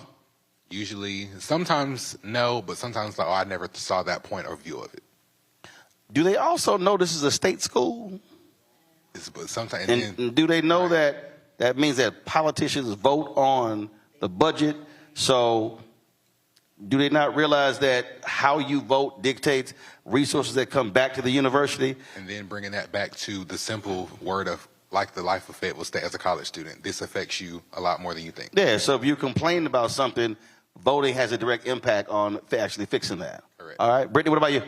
I would say the people that I talk to, especially my friends, we're all kind of like-minded. So a lot of us are already involved with the politics and everything. But there, of course, are a couple of people who are like, I'm not going to do it. You know what I'm saying? There's some people who are kind of misinformed on what's going on. And it's kind of hard to get them to pay attention to the truth that's being portrayed. We try to do it in conversations, especially in friendly conversations, just because it's easier to receive that way. But for the majority of the part, like for majority of the people that I talk to, we're kind of already involved in politics and everything. Did you have to cuss anybody out who just wouldn't listen? I mean, they just wouldn't listen. Did you have to like go there? No, not necesserily. Brittany, you know you cuss somebody out. Brittany, stop lying. No, I don't You know really you do like, that. girl, if you ain't never had to cuss. No, in my head, I do it a lot, but I don't. See, right there. I don't tell Brittany, them you got to verbalize that thing. I feel like that makes them more like, I don't know, like scared to actually be more involved in politics because it's already a contentious sport, if you will. I don't want to combat. A good cussing out is lowers blood pressure. Trust me, it works. I'll try it next time, but I don't know. I don't know. Carlos, what about you? I think that coming from my university at UNC Chapel Hill, people are very active and very engaged. So we have marching to the polls where we take groups of students to the nearest polling location for early voting.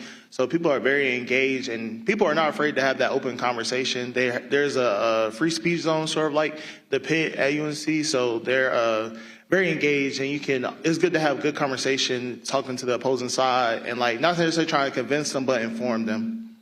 How about any brothers? Any brothers you've had to have issues with? No, actually I haven't. The Greeks are very involved with voting, so it's been very good and refreshing. So I think that we're wising up, our generation is, and paying more attention and more engaged. The thing that I keep saying, and I've been saying this at all of our stops, and this is what drives me crazy with millennials and Gen Z, I keep saying you can't complain about old folk being in power because the folk who vote the most are old people. People 65 and older vote at a higher rate than anybody else. And so talk about that and trying to get your peers to understand that if you actually want to run this, then you have got to maximize voting power because the numbers are there. Millennial Gen Z are bigger than baby boomers, but they show up. They turn out in massive numbers. And that's what we're challenging and trying to shift gears with and saying that the idea that young voters don't vote, yes, it hasn't shown the numbers, but we're trying to do our part in getting young voters out there so then we can potentially see, I think that people in office are going to generally gradually start to get younger and younger as we wise up and take over more as we're trying to create change and mobilize students. So I think that, and it's shown with engagement with videos I've shot and other things like that. So I think we'll surprise you. I agree with that. I just want to piggyback off of that as well and just say I think representation matters in this sense. Just for us being up here and speaking to you shows that people of our age group are involved, and it allows like our friends to also be like, hey, if they're involved, I can do it too. I also want to like just shout out our state Democratic Party chair, Anderson Clayton, who's like the youngest party chair. And just being able to see her and just to like guide students towards Where's she at? She's not here, Okay, unfortunately. well, you shouted out. You're like, let me shout out something like, where's she at? No, she's not here, but I'm just saying, like... What's her name? Anderson Clayton. Okay, Anderson again? Clayton. Clayton? Mm-hmm. Okay, all right, go ahead. Yeah. She's a state She's a chair? state Dem party chair. Okay, all right. And she's like the youngest to ever do it. And just to like know her, she actually came to Pembroke. She spoke with students. She was like out there just being seen on campus as a young person involved in politics. So I think it really matters that we are out here doing the work. I agree. Definitely. Like she said, like all of them has said, I feel like as we are getting older, representation will change. People are aging out, so it'll be our time to move in and move up within that election and with that leadership. They like, y'all need to hurry up. They like, y'all take it too damn long. Rome was not built in a day, so I would say that. I said Rome was not built in a day, so Rome wasn't built in a day, but we don't live in Rome. But we are taking action. The reason I press this is because I hear lots of chatter, and what I keep saying is that doesn't equate to voting, doesn't equate to power. And again, when I'm looking at numbers, when you look at any study of numbers, 65 and older votes the highest, 55 and older second highest. The further you go down, the lowest turnout is 1839, and really 1835. And it just comes down to, and like for instance, the first video that I played, that's also how we have to rethink voting. So literally, so those two, one of the young men was 10, and the young girl, the second video, she was 8. The reality is decisions made today are going to have a direct impact when they become adults. And so what I'm often saying is, like someone asked me, they said, hey, whoever wins, what is the impact on you? I said, well, the impact on me is nil, whether it's Harris or Trump. If it just looked at me as a singular individual. I said, but I'm focused on not me and my needs, but my 9 nieces, 4 nephews. So whoever wins may very well appoint 2 Supreme Court justices. Those individuals, Republicans are very clear about appointing folks who are in their early 40s. When Ruth Bader Ginsburg died, she was 87. If they appoint somebody who is, let's say, 45, that means that person is going to be there for 42 years. That means if you're a 20-year-old person today, that means one of those positions will not open until you're in your 60s. And so that's sort of how I try to walk folk through to understand that don't think for a second that who wins today doesn't impact you, when decisions today could have lasting effects of 20, 30, 40, 50 years or even longer. And so when you are engaging folks, those who are on the fence, give me a sense also your strategy.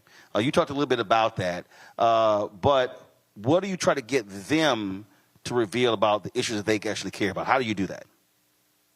You said getting people to. So somebody says, hey, that means nothing to me. How do you get them to get to that point of understanding, okay, fine, what are your issues? What do you ask them? And trying to get them to reveal more as opposed to you just sort of speaking to them. How do you do it? Kind of like what you said. What are some things that matter to you? Simple stuff. Groceries, gas, money, economics, things of that nature. We always talk about stuff going up under our president. So things of that nature, stuff that matters to you and how that affects you doesn't affect you tomorrow. It won't affect you in the next week. But like you said, down the line, just said Rome wasn't built in a day. So when changes happen, it doesn't happen within the next year. So changes happen over time.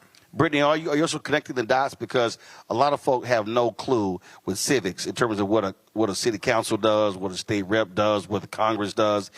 Some people just think the president does everything. And so they do. I mean, it's just crazy. So do you encounter that as well, where you have to walk folk through to say, okay, let me walk you through how politics works? I haven't explicitly had that conversation, really, but I know, for example, I've talked to a couple of classes about like voter registration and voter education, and I always put in like the slide that like Kerry Washington once said, and I'm not sure if she came up with this quote or not, but she said, democracy, you may not be thinking about democracy, but democracy is always thinking about you. And I put that in there because I really want people to realize, especially people our age, that because you can't be a passive player in democracy, you have to be an active player. So you're not able to sit here and say, oh, I don't like what so-and-so is doing, and not be a part of the solution or like the change, right? But I think the biggest thing that I really hearken on is just making sure that people know, in order for change to be done, you have to be like that active player in democracy. And so that's what I kind of see. One thing is that, so what I do, especially when you talk about your state school, so all of you, all 3 schools are state institutions. And what I'll tell folks is, I'll tell them, pull your student ID out. They pull it out, and I go, you know that's a government document. And then I still tell them, now you know when you walk across that stage and get a degree, that's an actual government document. Your birth certificate, that was a government document. And then you know when you get married, that's a government document. And then when you get divorced, that's a government document. And then a death certificate, that's a government document. Because a lot of people have this view that, oh, I don't want government in my life. And I'm going, government is literally in your life every single day, in every facet of your life, regardless whether you think for it or not. And And so I think really what we also are facing, we are facing folk who really don't understand basic civics. It's stunning to me, and this is not an age thing. It's folk who are older, middle-aged, and young who just literally do not understand the difference between what a House member does, what a senator does, what a president does, the executive branch, legislative, judicial, and it's just sort of like, well, one person they can fix all of it. You're like, no, they actually can't. And so just talk about that. Are those conversations sort of being had in terms of getting people to understand how government works? Yes, I think there's a balance because I believe in effective communication, and communicating to communicate is pointless. So if they're not willing to wise up and accumulate the knowledge, it's important to meet people where they're at and communicate to understand, which is important. So I would teach them the effects of that and like what affects them and talking a language that mostly affects them. So like, if it's a woman, I'm going to talk about like birth control rights and stuff like that because that directly affects them as opposed to... Oh, that affects a dude too. As well, it does. It definitely does. No. But here's what I'm saying that. So for instance, when the vice president was talking about black maternal health, what I kept explaining, even on the show, men should be listening to that because if you're having a black maternal health conversation, that's obviously somebody's wife, someone's girlfriend, someone's mother, someone's niece, but also they're birthing black boys. Yeah. So we have to think about issues differently as opposed to their being gender specific because they actually have an impact on a woman as well as a man. Yes. Okay, so then I had a question for you. So Go. Everybody in the crowd seems to laugh when I said Rome wasn't built in a day. But I'm pretty sure when looking at the numbers, when I try to take a quick glance, it's been like that for a while where older people vote more. So when you guys were younger, it was still the same problem of older people not voting. So I want to know, like, what advice would you give us being that you're older and you turn out to vote now? How would you convince your younger self? Well, first of all, I was voting. You gotta remember. So Roland didn't need convincing at 18 because again that was always the case in my household.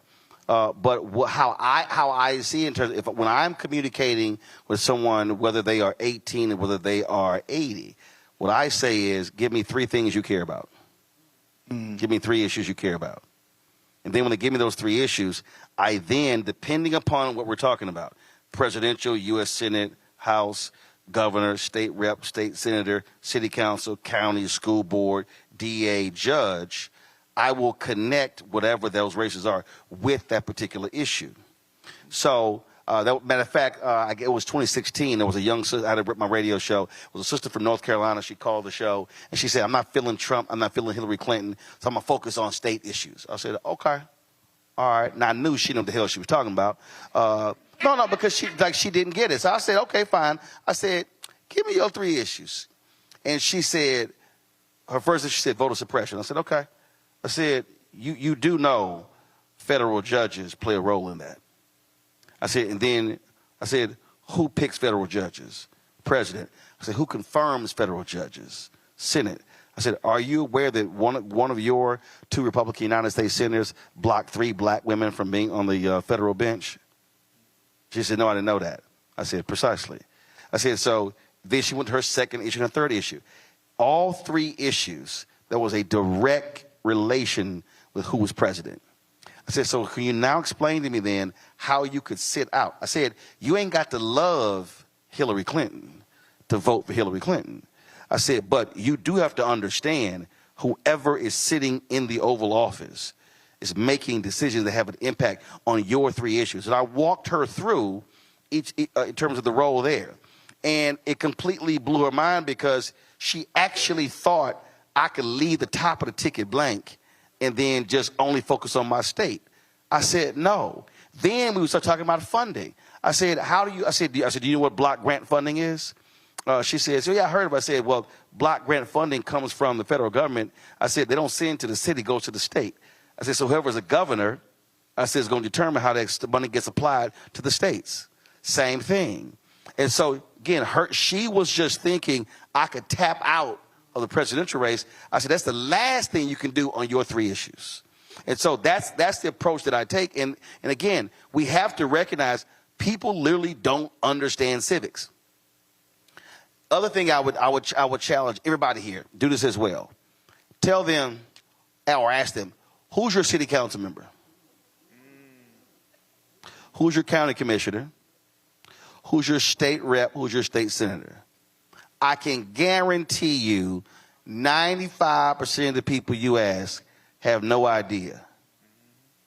But if a person says, man, my grandmother has a problem with Social Security check, you can't call a city council member. That's Congress. You got to call a U.S. House member. If somebody says, man, we need some speed bumps in our streets, you can't call the House member. You got to call a city council member. But if you live in a rural part of the county, you got to call the county. See, again, it's understanding how politics works. Yeah, and so we have to understand most people don't really understand the inner workings of politics, but they just got problems. So we have to walk people through to understand if you want your problem fixed, this is how you actually have to do it. And so that's really what the goal is and how we have to actually operate it. And so I don't care what the age is, and that's how I've always operated to get people to understand that particular point. Thank you for that. Cool. Anybody else got questions?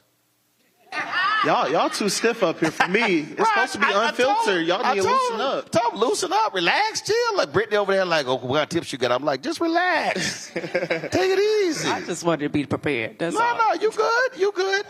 You good. Last question I have for y'all. Let's see here. Last question I have for you. I talked earlier about how do we stay involved. So what's your plan when the election is over?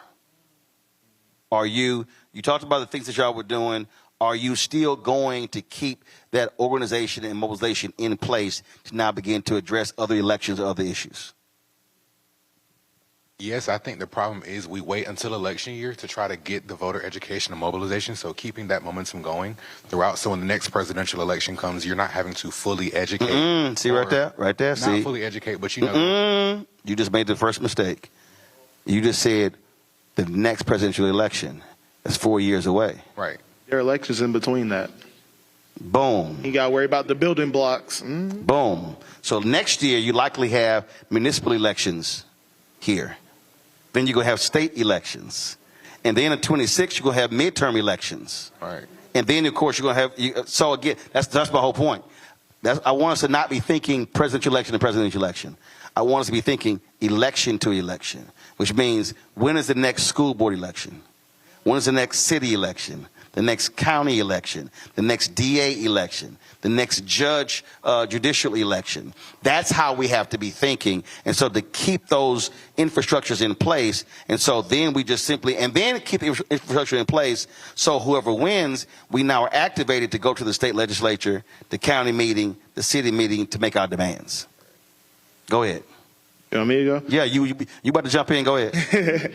I would definitely say that, yes, we do. So just to shout out my organization. So Black Student Movement is the largest student movement at UNC Chapel Hill in its history, and it's been standing for 76 years, I think.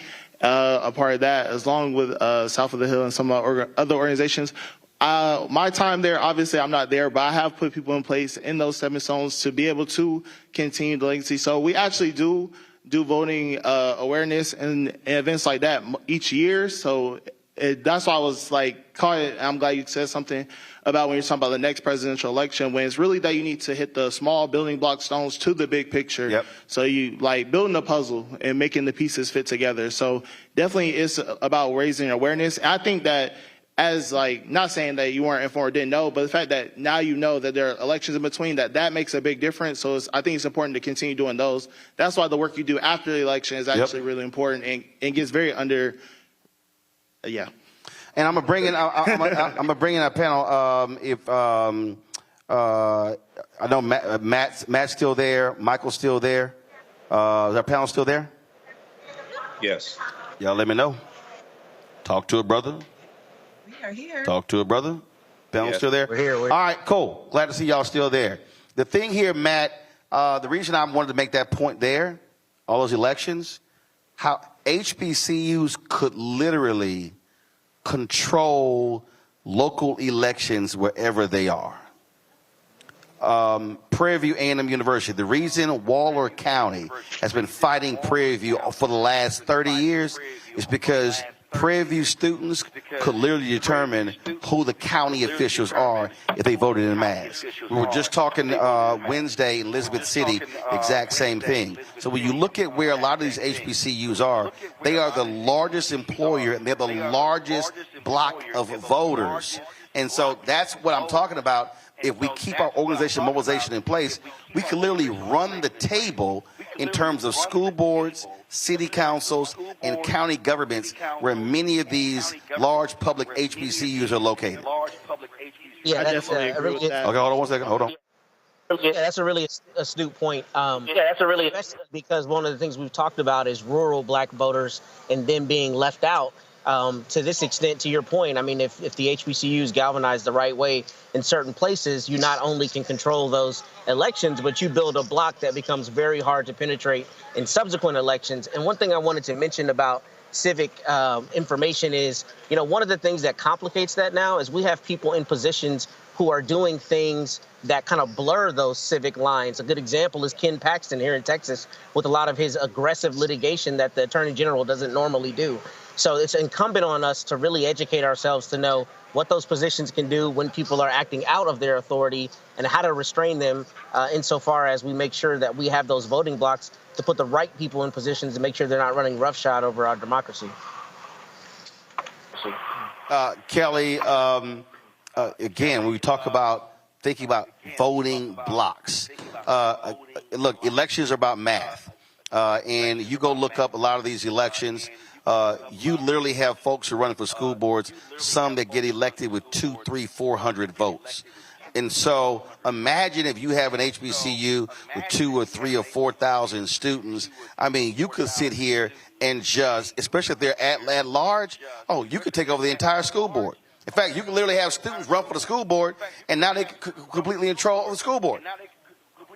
Absolutely. And this goes back to my point about like why they are, by they, I mean, you know, the far right is so gung-ho about the lower elections on top of, you know, the top of the ticket part of the ballot, because it is about control and about molding the minds of those who are to come. But when it comes to your point about HBCUs basically being able to run the world, I mean, we have evidence of that already with all the HBCU grads who are currently in the workforce on this planet, just doing amazing things. But when it comes to the students, I teach at Bowie State as well.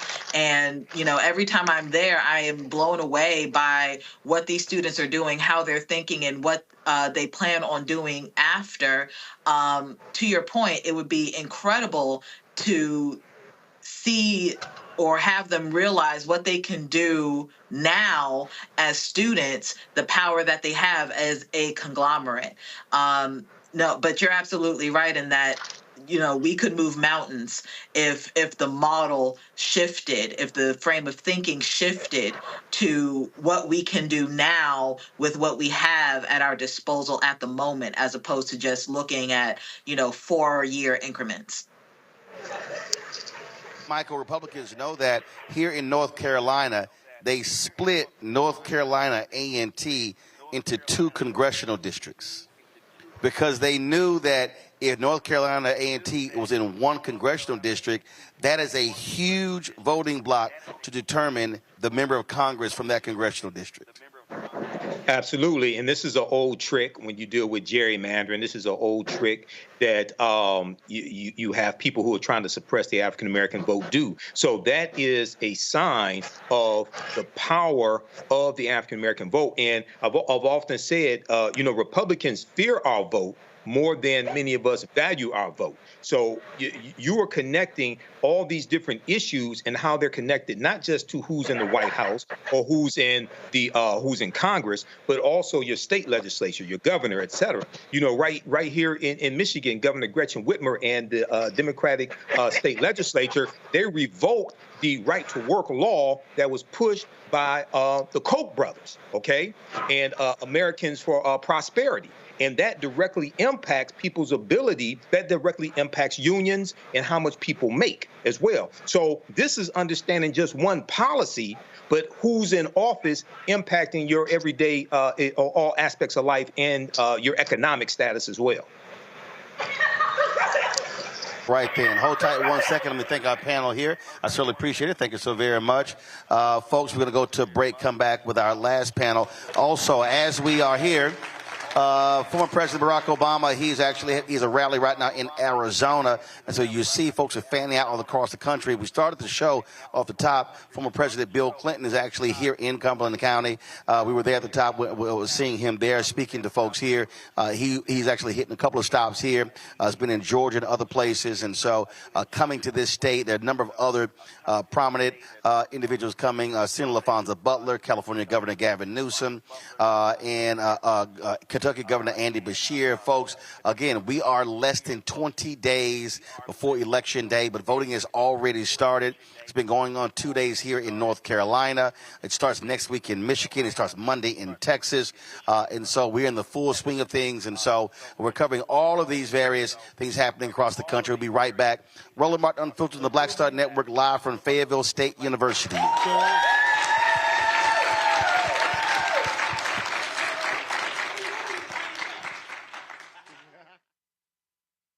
Winners never back down from a challenge. Champions know it's anytime, any place. But losers, they whine and waffle and take their ball home. Trump now refusing to debate a second time. He did terribly in the last debate. He's so easily triggered by Kamala Harris. Well, Donald, I do hope you'll reconsider to meet me on the debate stage. If you've got something to say it to my face. I'm Kamala Harris, and I approve this message. He told us who he was. Should abortion be punished? There has to be some form of punishment. Then he showed us. For 54 years, they were trying to get Roe v. Wade terminated, and I did it, and I'm proud to have done it. Now Donald Trump wants to go further with plans to restrict birth control, ban abortion nationwide, even monitor women's pregnancies. We know who Donald Trump is. He'll take control. We'll pay the price. I'm Kamala Harris, and I approve this message. How we doing? We're good. What about you? I'm all good. All right, so you came to vote? Absolutely. All right. Absolutely. The All right. right way. Okay, what's that? That's for Kamala Harris. All right, then. Yeah. That's a straight Democrat right now in North Carolina. Let's get it. Josh Stein, Smith. We got a lot to do today. So make certain that we come out, vote early. Vote early, guys. Come on, let's get it. We got to do this for democracy. We got to do this for our country, right? Let's go get it. All right, you voting as well? Yes, sir. All right, then. It's your first election, or you voted before? Yeah, this is my first primary. Primary. But your first presidential election? Yes. All right, so how do you feel? I feel good about it. I'm about to vote for Kamala Harris, Democrat. So what would both of y'all to say to the folks out there who question whether brothers are going to support the sister? Listen, you see my shirt? Uh-huh. Black men have feelings. Yep. And we got feelings about voting, right? And we're voting to support black women, a black woman, because we support black women in America. That's what we do. So, we're here to do it. What do you say to the young brothers out there who say, I'm not really feeling this voting thing? I think you definitely should go out there because your vote does matter. Every vote counts. And yeah, that's how I feel about it. All right. Gentlemen, good to see y'all. Thanks a lot, man. All right, y'all be well. All right. Take care. Oh, no, hold on. See, there you go. Now, we try to throw that in, that little okay sign at the end. You got to get it. Okay. It's more than okay. All right, then. Take care. All right, folks, we are back at Fayetteville State University. While we are here, as I said, this is a live look of former President Barack Obama in Arizona. That rally is taking place. Y'all go, pull that rally. There we go. He's there in Arizona. And also, while that is happening, Vice President Kamala Harris has her third stop. She is in Oakland County in Michigan, and so that's that rally as well. We are live streaming both of those on the Black Star Network, and so those simultaneous feeds are going on at the very same time, and so a lot of stuff is happening. Let me bring up right now Julie Womack. She's the head of organizing Red, Wine, and Blue. Janice Robinson, North Carolina Program Director for Red, Wine, and Blue. They're joining us. Glad to have y'all here. So first question. What the hell is red wine and blue? y'all having wine parties? What y'all doing? Yeah, well, no, thank you for asking. Obviously, it's a fun name because, well, I'll tell you, but Red, White, and Blue is all about engaging and empowering suburban women. We have over 600,000 diverse suburban women across the country in our networks, and what we want to do is engage them and empower them to fight extremism in their communities, definitely, organizing at the local level. And we got started in 2019, and there were a lot of women after the 2016 election who were pretty despondent, and a lot of them got together over glasses of wine and said, we've got to do something. So the wine is kind of the metaphor for the fact that, we have to do this hard work, we have to organize, but we have to have a little fun along the way with it. We like to say we take the ick out of politics. Well, yeah, because y'all sitting there drinking wine, so y'all just having a lush moment. How many folks do y'all have as a part of Red, Wine, and Blue here in North Carolina? Yeah, Roland, we're up to over 27,000. In under 3 years, we have over 27,000 women that has connected with us here in North Carolina. Okay. And so besides getting good drinking wine, what else do y'all do? Go ahead, Janice. So we target women, particularly women who, for whatever reason, may have been reluctant to get engaged in the political arena.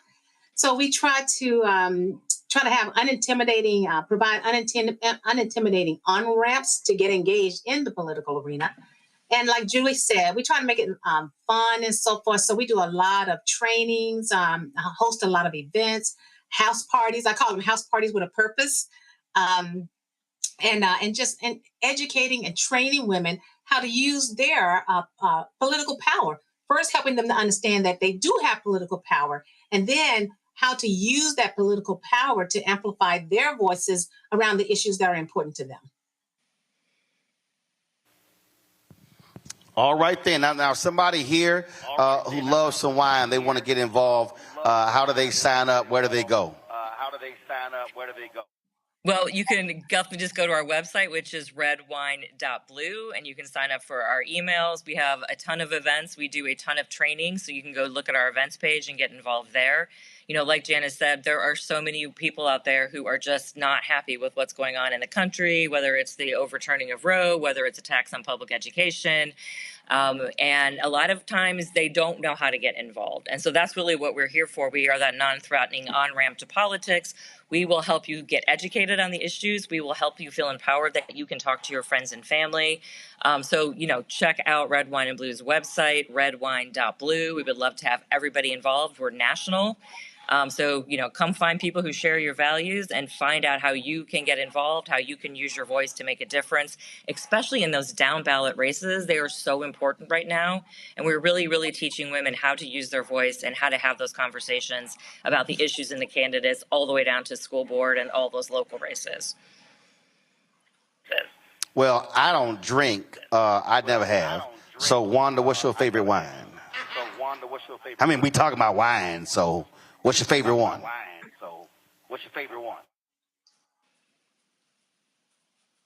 I'm sorry. Wanda, what's your favorite wine? I'm sorry. Wanda, what's your favorite wine?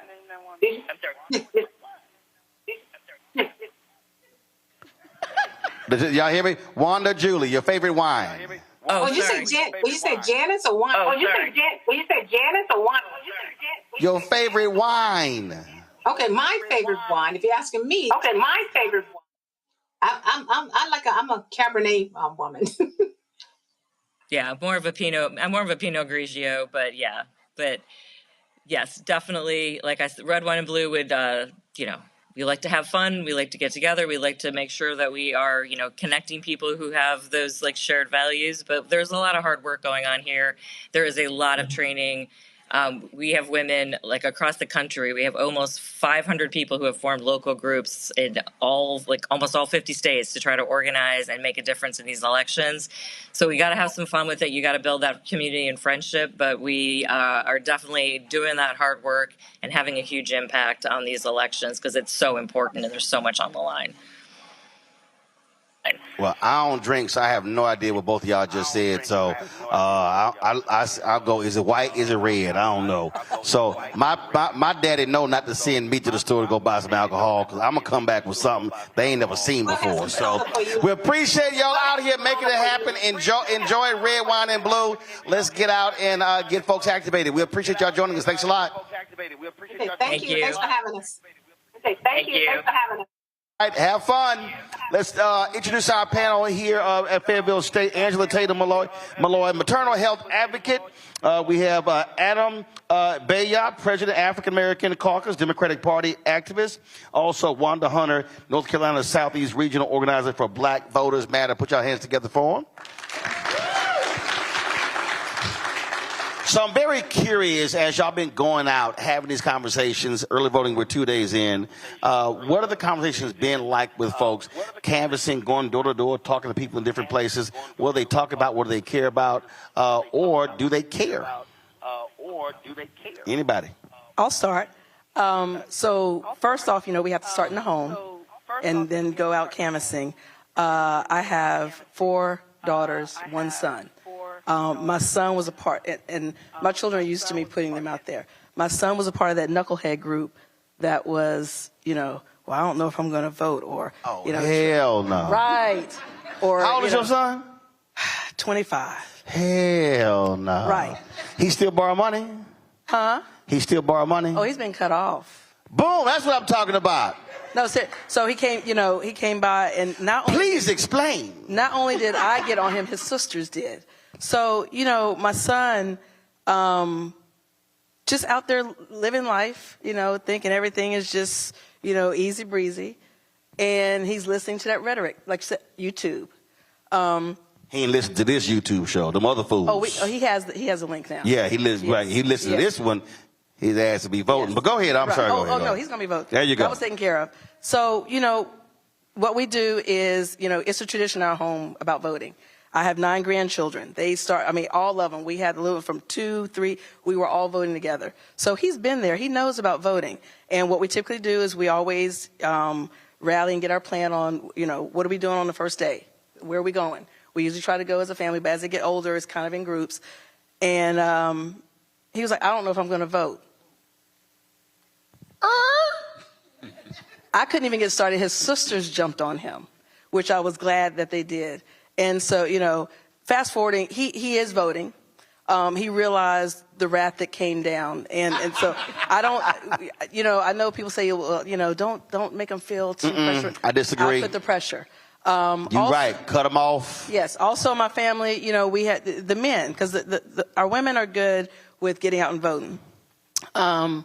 My daughters, my one daughter, her husband was like, I don't know if I'm going to vote. She should cut them off. No. She said, do you want to deal with my mama? So he went and got registered, and he's voting. The second one, my daughter, and I'm not going to say names, but she's dating someone who wants to possibly join the family. Cut him off. Is he voting? Make sure that he is registered to vote. I want them to know you have to be a voter to come in this family. Boom. You have to be a voter to be a part of this family. Is it forced? Yes. Hell yeah, it's forced. We're not going, you can't be a part of my daughter's lives because we're very active, starting young. You cannot be in this family, and we don't do the whole respectful conversations that we don't talk politics. We talk politics, and we talk specific politics. So that's where, it started. And so now we all voted. You see my little pen. We all voted yesterday. And so now we're going to begin. Everyone's deciding what they're going to do. My daughter was like, give me the information on, she wants to work, the polls, find, the little kids, my grandson who is 12, my daughter who's 11, my other granddaughter who's 10 and a half. Nani, when are we going out walking to the houses? So they know this is what we do. So that's what, and beginning the conversation. Adam, I was talking to a homeboy of mine. He's a black Republican. And, no, hold up. He's a black Republican, but his sister's husband was tripping about Kamala. He straight cussed him out. And he said, oh, ain't no way in hell you gonna be married to my sister and you dissing this black woman. He like, no, I might be a black Republican. I mean, he straight cussed homeboy out. And see, I just think a lot of us just way too nice with this. Oh, yes. Okay, I'm with her. Look, I believe you cut him off. If you married, he said he ain't voting, guess what's not going to happen? You got to have the conversation. I'm telling you, I ain't got no, I believe you cut him off from everything. Food, money, sex, cut everything off. Cut everything. Right, cut the air off. Cut. Please, if I was living with somebody and they said I ain't voting, yo, I'm telling you right now, they be sleeping in a room that's about 95 degrees. But I'm telling you, and I know some people say, man, why you gotta be so hard about it? But the reality is, and I put this video on social media. I know people always say, oh, you should folks die for the right to vote. But we were driving here, we were going through Virginia, and then we came to North Carolina, and we went in Virginia, and we passed these cotton fields. And so then so we were driving, and then we hit North Carolina, was another cotton field. So I grabbed my phone and I recorded the video. Shot about 20 seconds. I posted on social media, and I said, it wasn't that long ago we would have been in those fields. And I said, I said, I'm sorry, you cannot think about our history and then say, I'm gonna sit this one out. I agree with you. That's problematic because too many of our young people don't have this sense of our history. They don't know. There's a whole bunch of folk our age, I'm 55, don't know our damn history. That's true. So let's be real clear. That's true. It's the folks 70 don't know history. But at least they lived it. Yeah, they lived it. All right. So they must have amnesia if they forget. They do. All right. But for the young people, they don't know. And then you get to the point now with education, with as Camilla said about the Project 2025, it's being implemented in the states as we speak. We had it with the books at the school board. We went to a school board meeting, and I used to own the bookstore. And we had a saying, if you want to hide something from a black child, a black boy, put it in the book, you'll never find it, remember? So I upgraded that statement. I said, if you want to hide something for African-American children, send them to Cumberland County schools. They'll never find it. Oh. Right? Because a lot of the books that they were taken out of the schools was our history. Now, we know right now with the DEI, right? That's a bad word, but that's the current word for affirmative action, right? Well, that's a bad word for them. That's what I mean. Anything dealing with us, they want to make bad. DEI bad, quotas are bad, woke bad, diversity bad. That's all that is about. Right.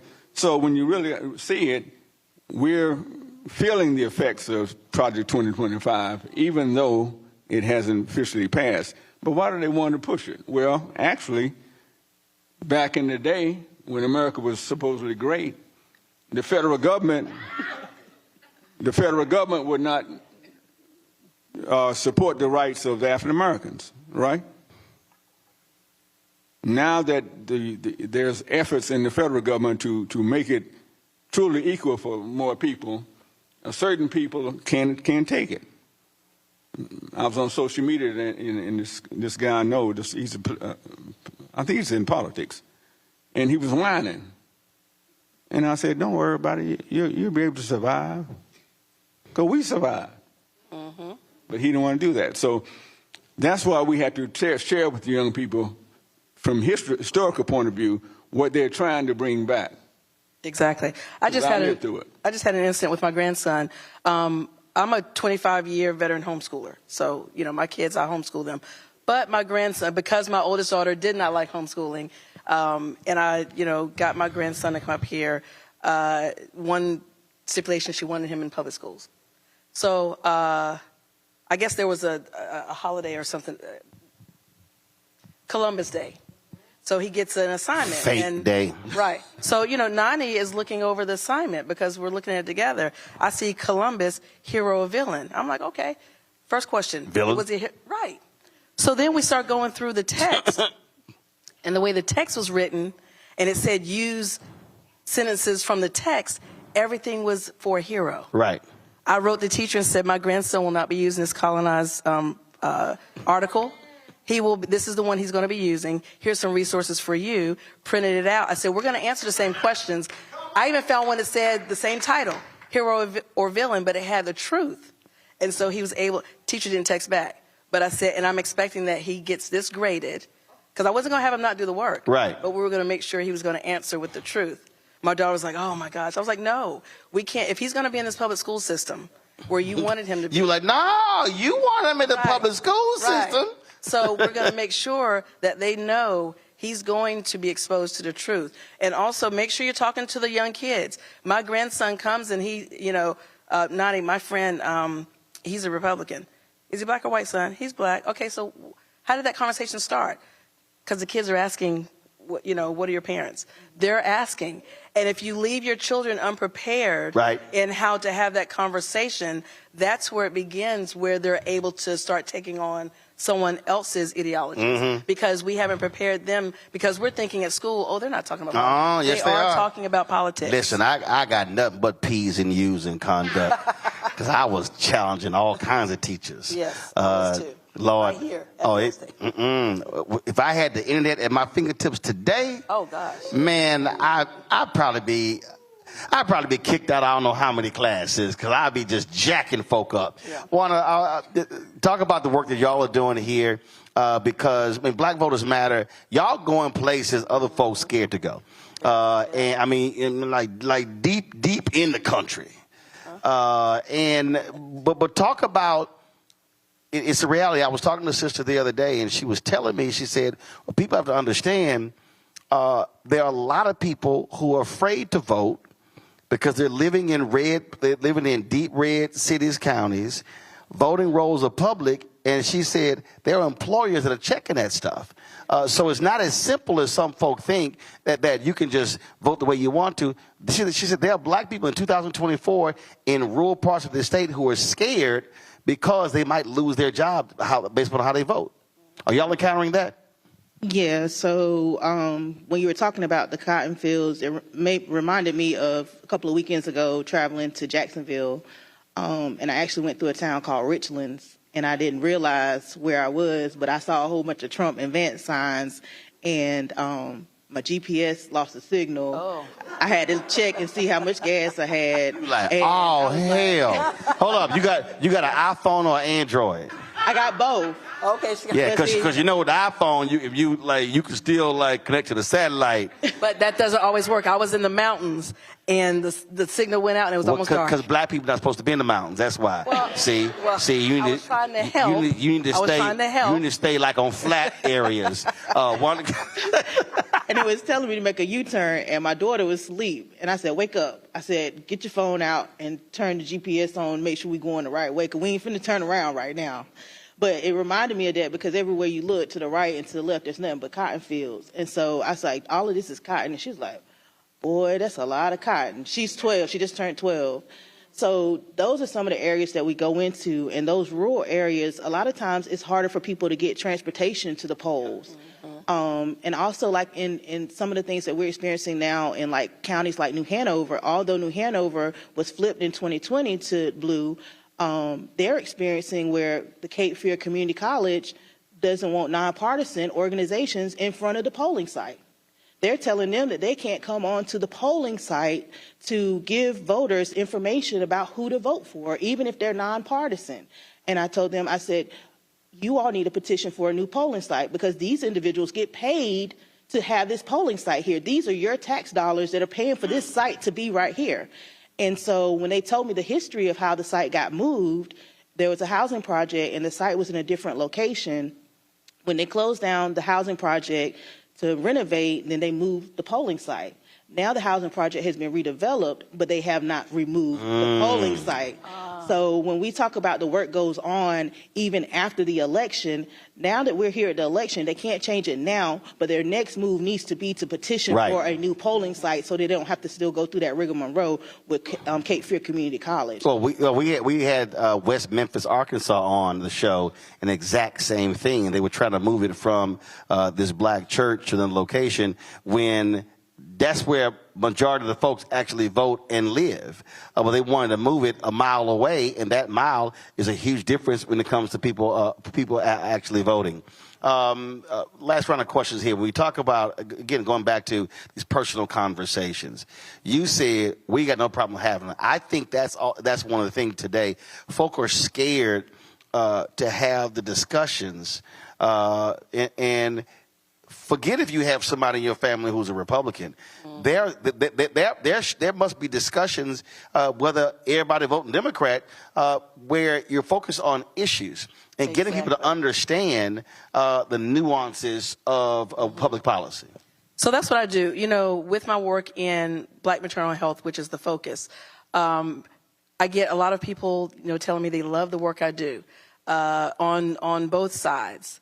And I tell them, you can't really love the work I do if you create policies that make my work harder. And so, when we had Roe versus Wade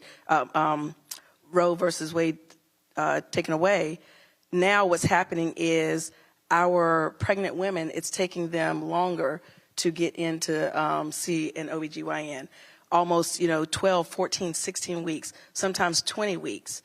Also, we just did a panel not too long ago with some of our providers around the state, and they said that what's happening is at one of our medical schools, I won't call them out, but one of our medical schools, they are seeing lower numbers in med students going to those schools, because who wants to go to a school in a state where you can't learn education for full spectrum care? Yep. So, then now we're having an OBGYN shortage because our OBGYNs, they're leaving the profession. Yep. Because, what one of the doctors explained, when we understand, when we begin to understand what that means when it says, the life of a mother, because that's something that the Republicans, they love, the life of a mother. Do you realize that means the mother has to almost be dying? Right. It's not giving the doctors the privilege of knowing the symptoms that can lead to it. Well, it's not allowing the doctors to be doctors. Exactly. So you have politicians who are making those decisions. Yes. And that to me, I think is, people have to understand, Adam, the public policy, these are the after effects of public policy. And so this is what we also have to factor in. When decisions are being made politically, stuff happens. When drug laws were passed, folks were not paying attention to the repercussions of those drug laws. And then until 10, 20 years later, it was like, oh, man, what in the hell do we do? Now you got to go back and try to fix those, which is why we have to be advocating on the front end of those things. A quick comment from the both of you before we go live to Vice President Kamala Harris. Go. Yes, that's true. And I'm glad you told the students that you got to be engaged on that long after, not just on that one election, but long after, because there's always something, especially locally, and we have the problem locally, that we have to be vigilant and try to get the right people selected. Give me an idea, we interviewed the school board candidates with the Black Caucus, and we can only endorse 2, because the other, and these are African Americans, their election would not have a significant impact on trying to resolve our problems. Right. So we just said we can't endorse them. Wanda. I would just reinforce the importance of the bottoms up on the ballot, realizing that how long the ballot is, and from the bottom is where the most important people touch your everyday life and everything that you do every day. So making sure that people understand that the ballot is long, flip it over and go from the bottom to the top, because those are how the people affect your life in the everyday life. Final comment, Kelly and Michael. Michael, I'll start with you. Go. Well, this is the most consequential election since 1876, which ended Reconstruction. This is a game changer for us. Everybody study the issues, study the policies from Vice President Kamala Harris. She has an aggressive agenda, aggressive policies that will benefit African Americans, and policies that are good for African Americans are good for America in general. So this is the time to end the political career of Donald Trump and save America and save Black America. Kelly. We literally cannot afford to have the Mango Mussolini back in office in any regard.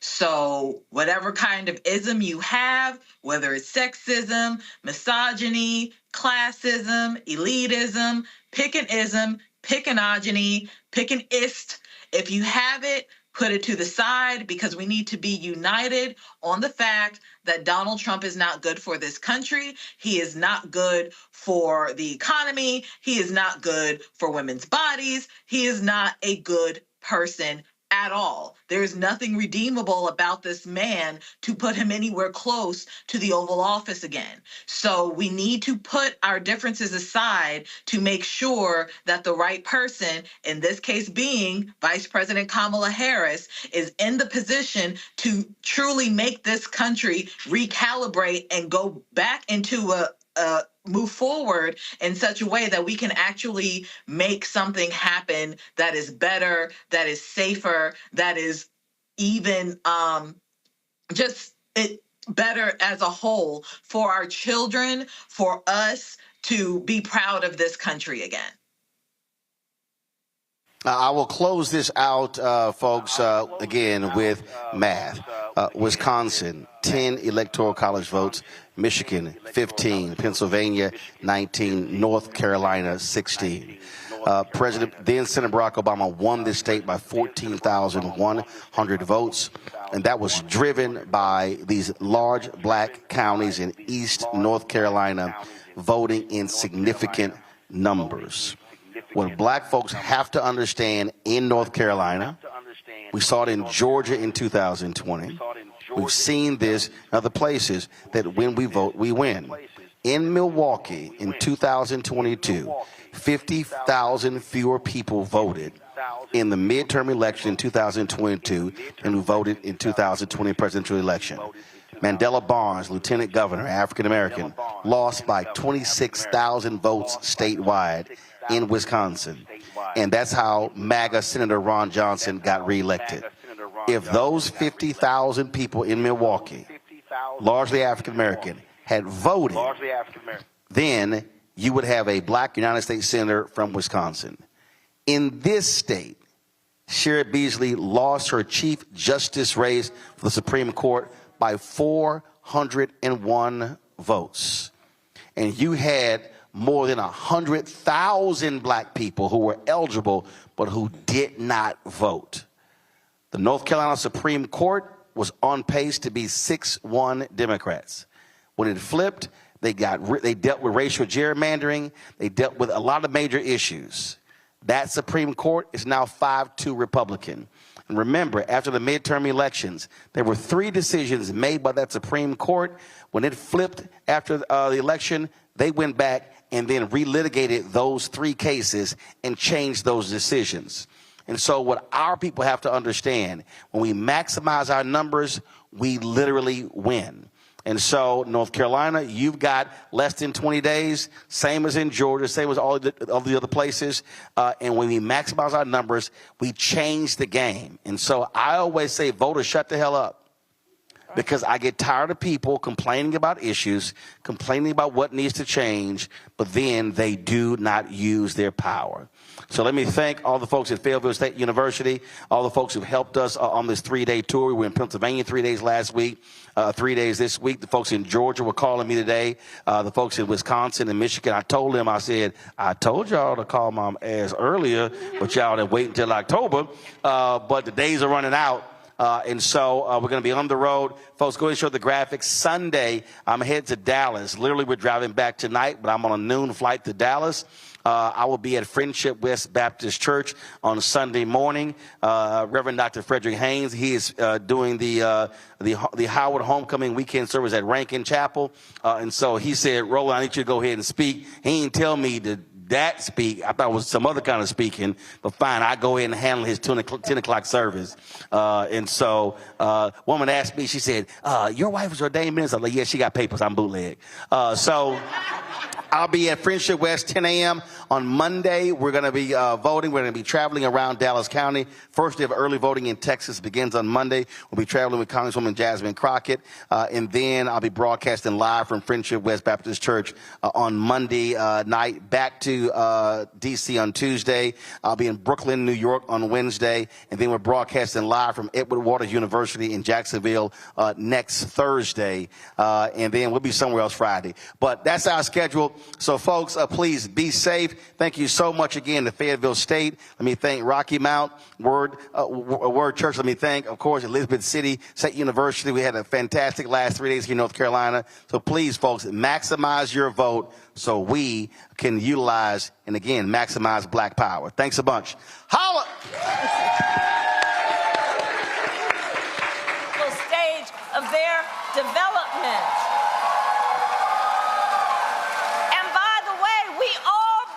From that. Everybody benefits from that.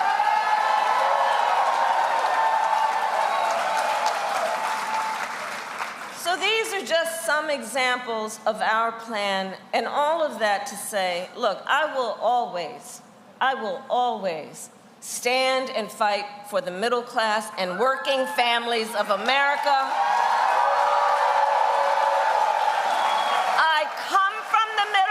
And I will never forget where I come from.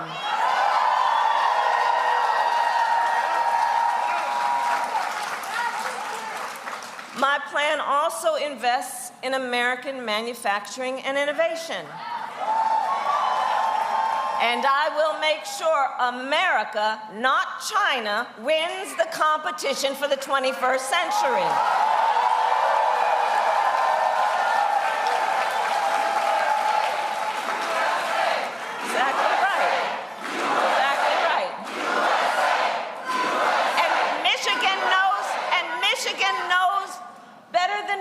What that means about investing in American industry.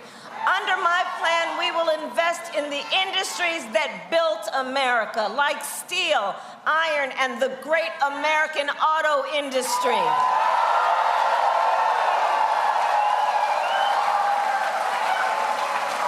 And contrary to what my opponent is suggesting, I will never tell you what kind of car you have to drive. But here's what I will do. I will invest in communities like Oakland County and Detroit.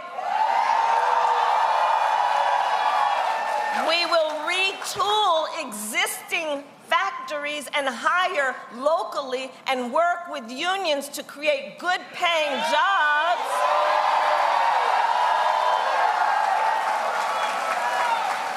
Including, by the way, jobs that do not require a college degree, because this is how I feel. Look, this is how I feel about that.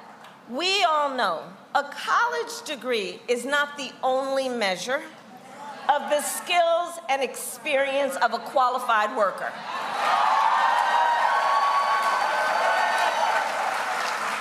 So part of my plan is to do an assessment of all the federal jobs, which will be under our jurisdiction, to figure out which of them should be rethought of in terms of whether or not it actually requires a college degree. And the next step on that is going to be to challenge the private sector to do the same.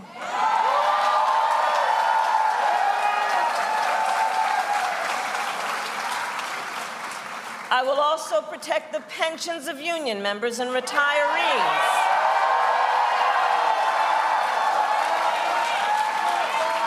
Including yesterday when I announced the protection of the full earned pension benefits of more than 22,500 retirees under the Detroit Carpenters Pension Fund.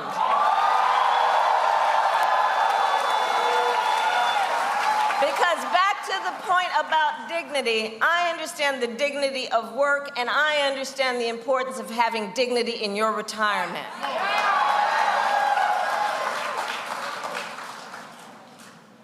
Now, Donald Trump has a different approach.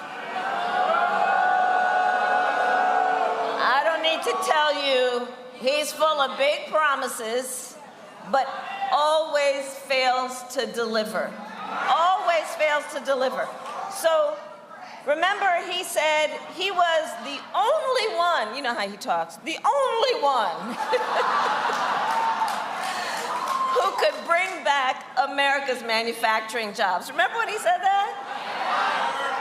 And then America lost almost 200,000 manufacturing jobs when he was president, including tens of thousands of jobs right here in Michigan. And those losses started before the pandemic, okay? Making Donald Trump one of the biggest losers of manufacturing jobs in American history.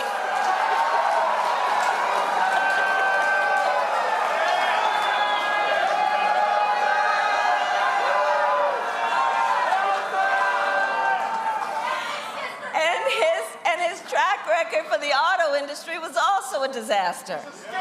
He promised workers in Warren, you remember, he promised workers in Warren that the auto industry would, and I'm going to quote, not lose one plant during his presidency.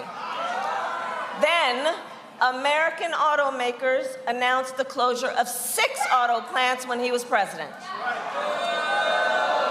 including General Motors in Warren and Stellantis in Detroit. Remember that?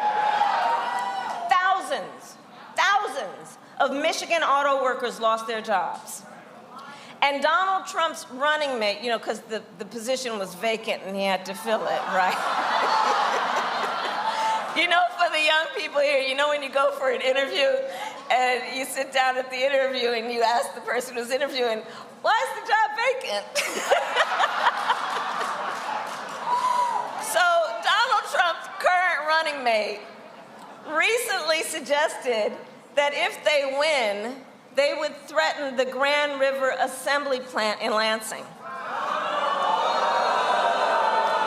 The same plant that our administration protected earlier this year, saving 650 union jobs.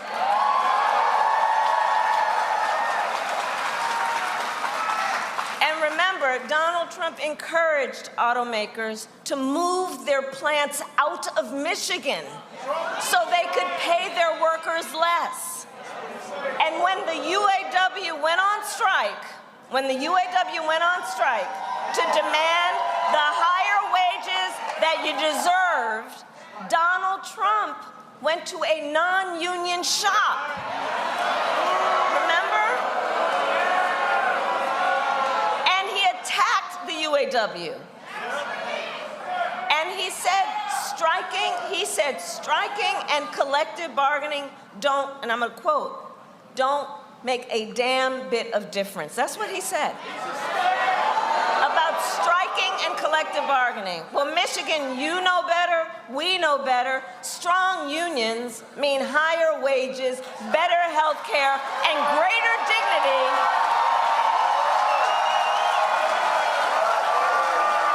for union members and everyone else.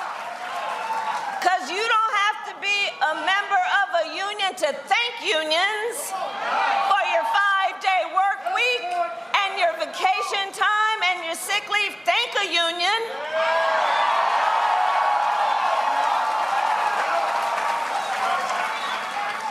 Which is why, when I am president, with your help, I will sign the PRO Act into law and make it easier for workers to join a union and negotiate for better pay and working conditions. And now, Donald Trump is making the same empty promises to the people of Michigan that he did before, hoping you will forget how he let you down the last time. But we're not falling for the okie doke. No. And we won't be fooled. Just for example, Google Project 2025. Which I still, by the way, find it fascinating to think that they actually put that in writing. I mean, they put it in writing, they published it, they bound it, and gave it out, right? And here's the thing. To read it is to know. It is a detailed and dangerous blueprint for what he will do if he is elected president. Donald Trump will give billionaires and corporations massive tax cuts, cut Social Security and Medicare, get rid of the $35 cap on insulin for seniors that you all helped us get, make it easier, he will make it easier for companies to deny overtime pay to workers. And he intends to impose what I call a Trump sales tax, which is at least 20%, if not more, of a tax on everyday basic necessities, which economists have estimated will cost the American family an additional $4,000 a year. And if that weren't enough, on top of this and all of this, he plans to end the Affordable Care Act. And he has no plan to replace it.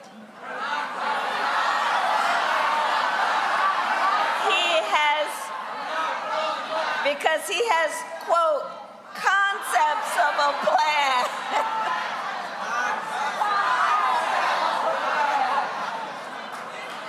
So you all have heard me say, you know, I think Donald Trump is an unserious man. And the consequences, if he were to ever get back into the White House, are absolutely dangerously serious. Because think about it. He's going to threaten the health insurance coverage of 45. Okay, so here's the thing. Here's the thing about that. Here's the thing about that. The courts are going to take care of that. We're going to take care of November. We're going to take care of November.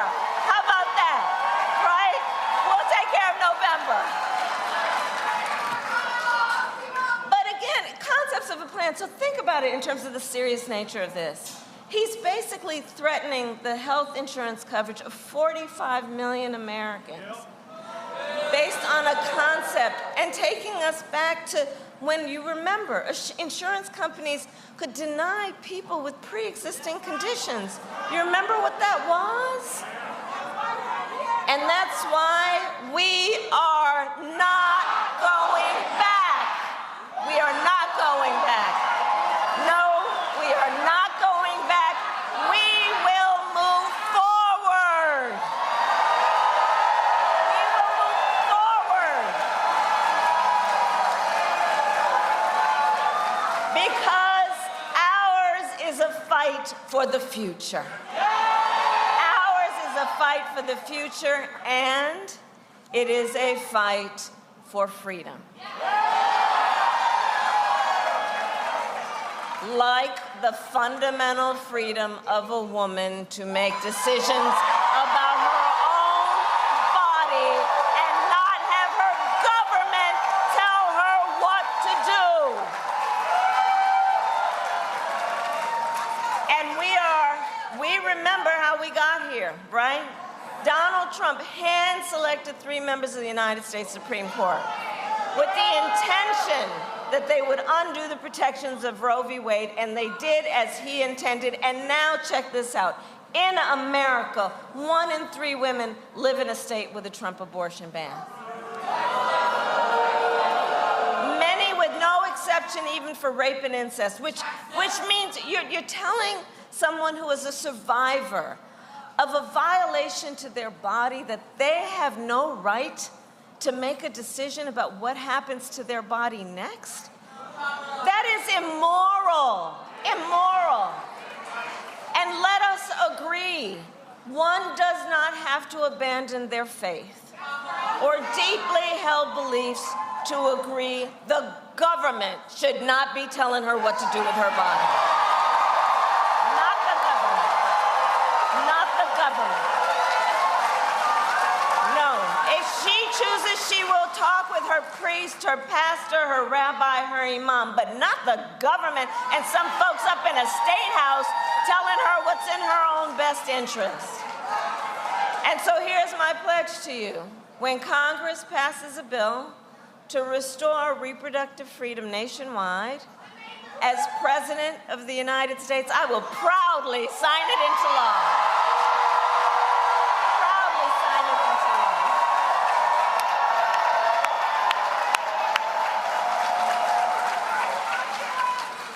And across our nation, listen, I'm traveling the country, and I'll tell you, across our nation, we are witnessing a full-on assault on hard-won freedoms and rights, including the freedom to vote. Let me tell you, in places like Georgia, where I'm spending some time, you know they passed a law that makes it illegal to give people food and water for standing in line to vote.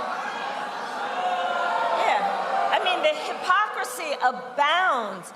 What happened to love thy neighbor? Attacks on the freedom to join a union. Attacks on the freedom to be safe from gun violence. Mia talked about that. Attacks on the freedom to love who you love openly and with pride.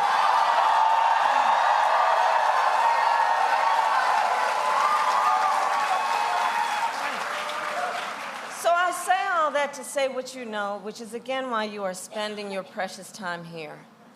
There is so much on the line in this election. And this is not 2016 or 2020. The stakes are even higher because remember, a few months ago, the Supreme Court of the United States basically told the former president that he is effectively immune from doing whatever he does in office. And just imagine Donald Trump with no guardrails. Just imagine. He who has vowed, if re-elected, to be a dictator on day one. He who calls Americans who disagree with him the enemy from within. You know where that language comes from? And says that he would use the military, the American military, to go after the American people. He who has called for the, quote, termination of the Constitution of the United States of America. And let us be very clear. Someone who suggests we should terminate the Constitution of the United States of America should never again stand behind the seal of the President of the United States of America. Never again. Never again. Never again.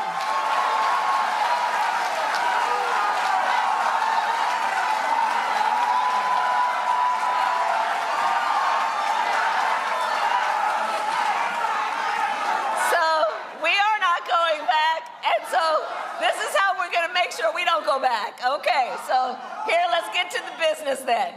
So Michigan, it all comes down to this. We are here together because we know what is at stake. We are here together, most importantly, also because we love our country. We love our country. And I do believe it is one of the highest expressions and forms of love of our country and patriotism to then fight for the ideals of our country and to fight to realize the promise of America. So, election day is in 18 days, okay? And here in Michigan, early voting starts on Saturday, October 26th. 1 week from tomorrow. If you live in Wayne County, you can vote in person. Even sooner, early voting in Detroit starts tomorrow. Okay. So now is the time to make your plan to vote. And if you have received your ballot in the mail, please do not wait. fill it out tonight and return it. Because, folks, the election is here. And we need to, as you know best how to do, we need to energize, we need to organize, we need to mobilize,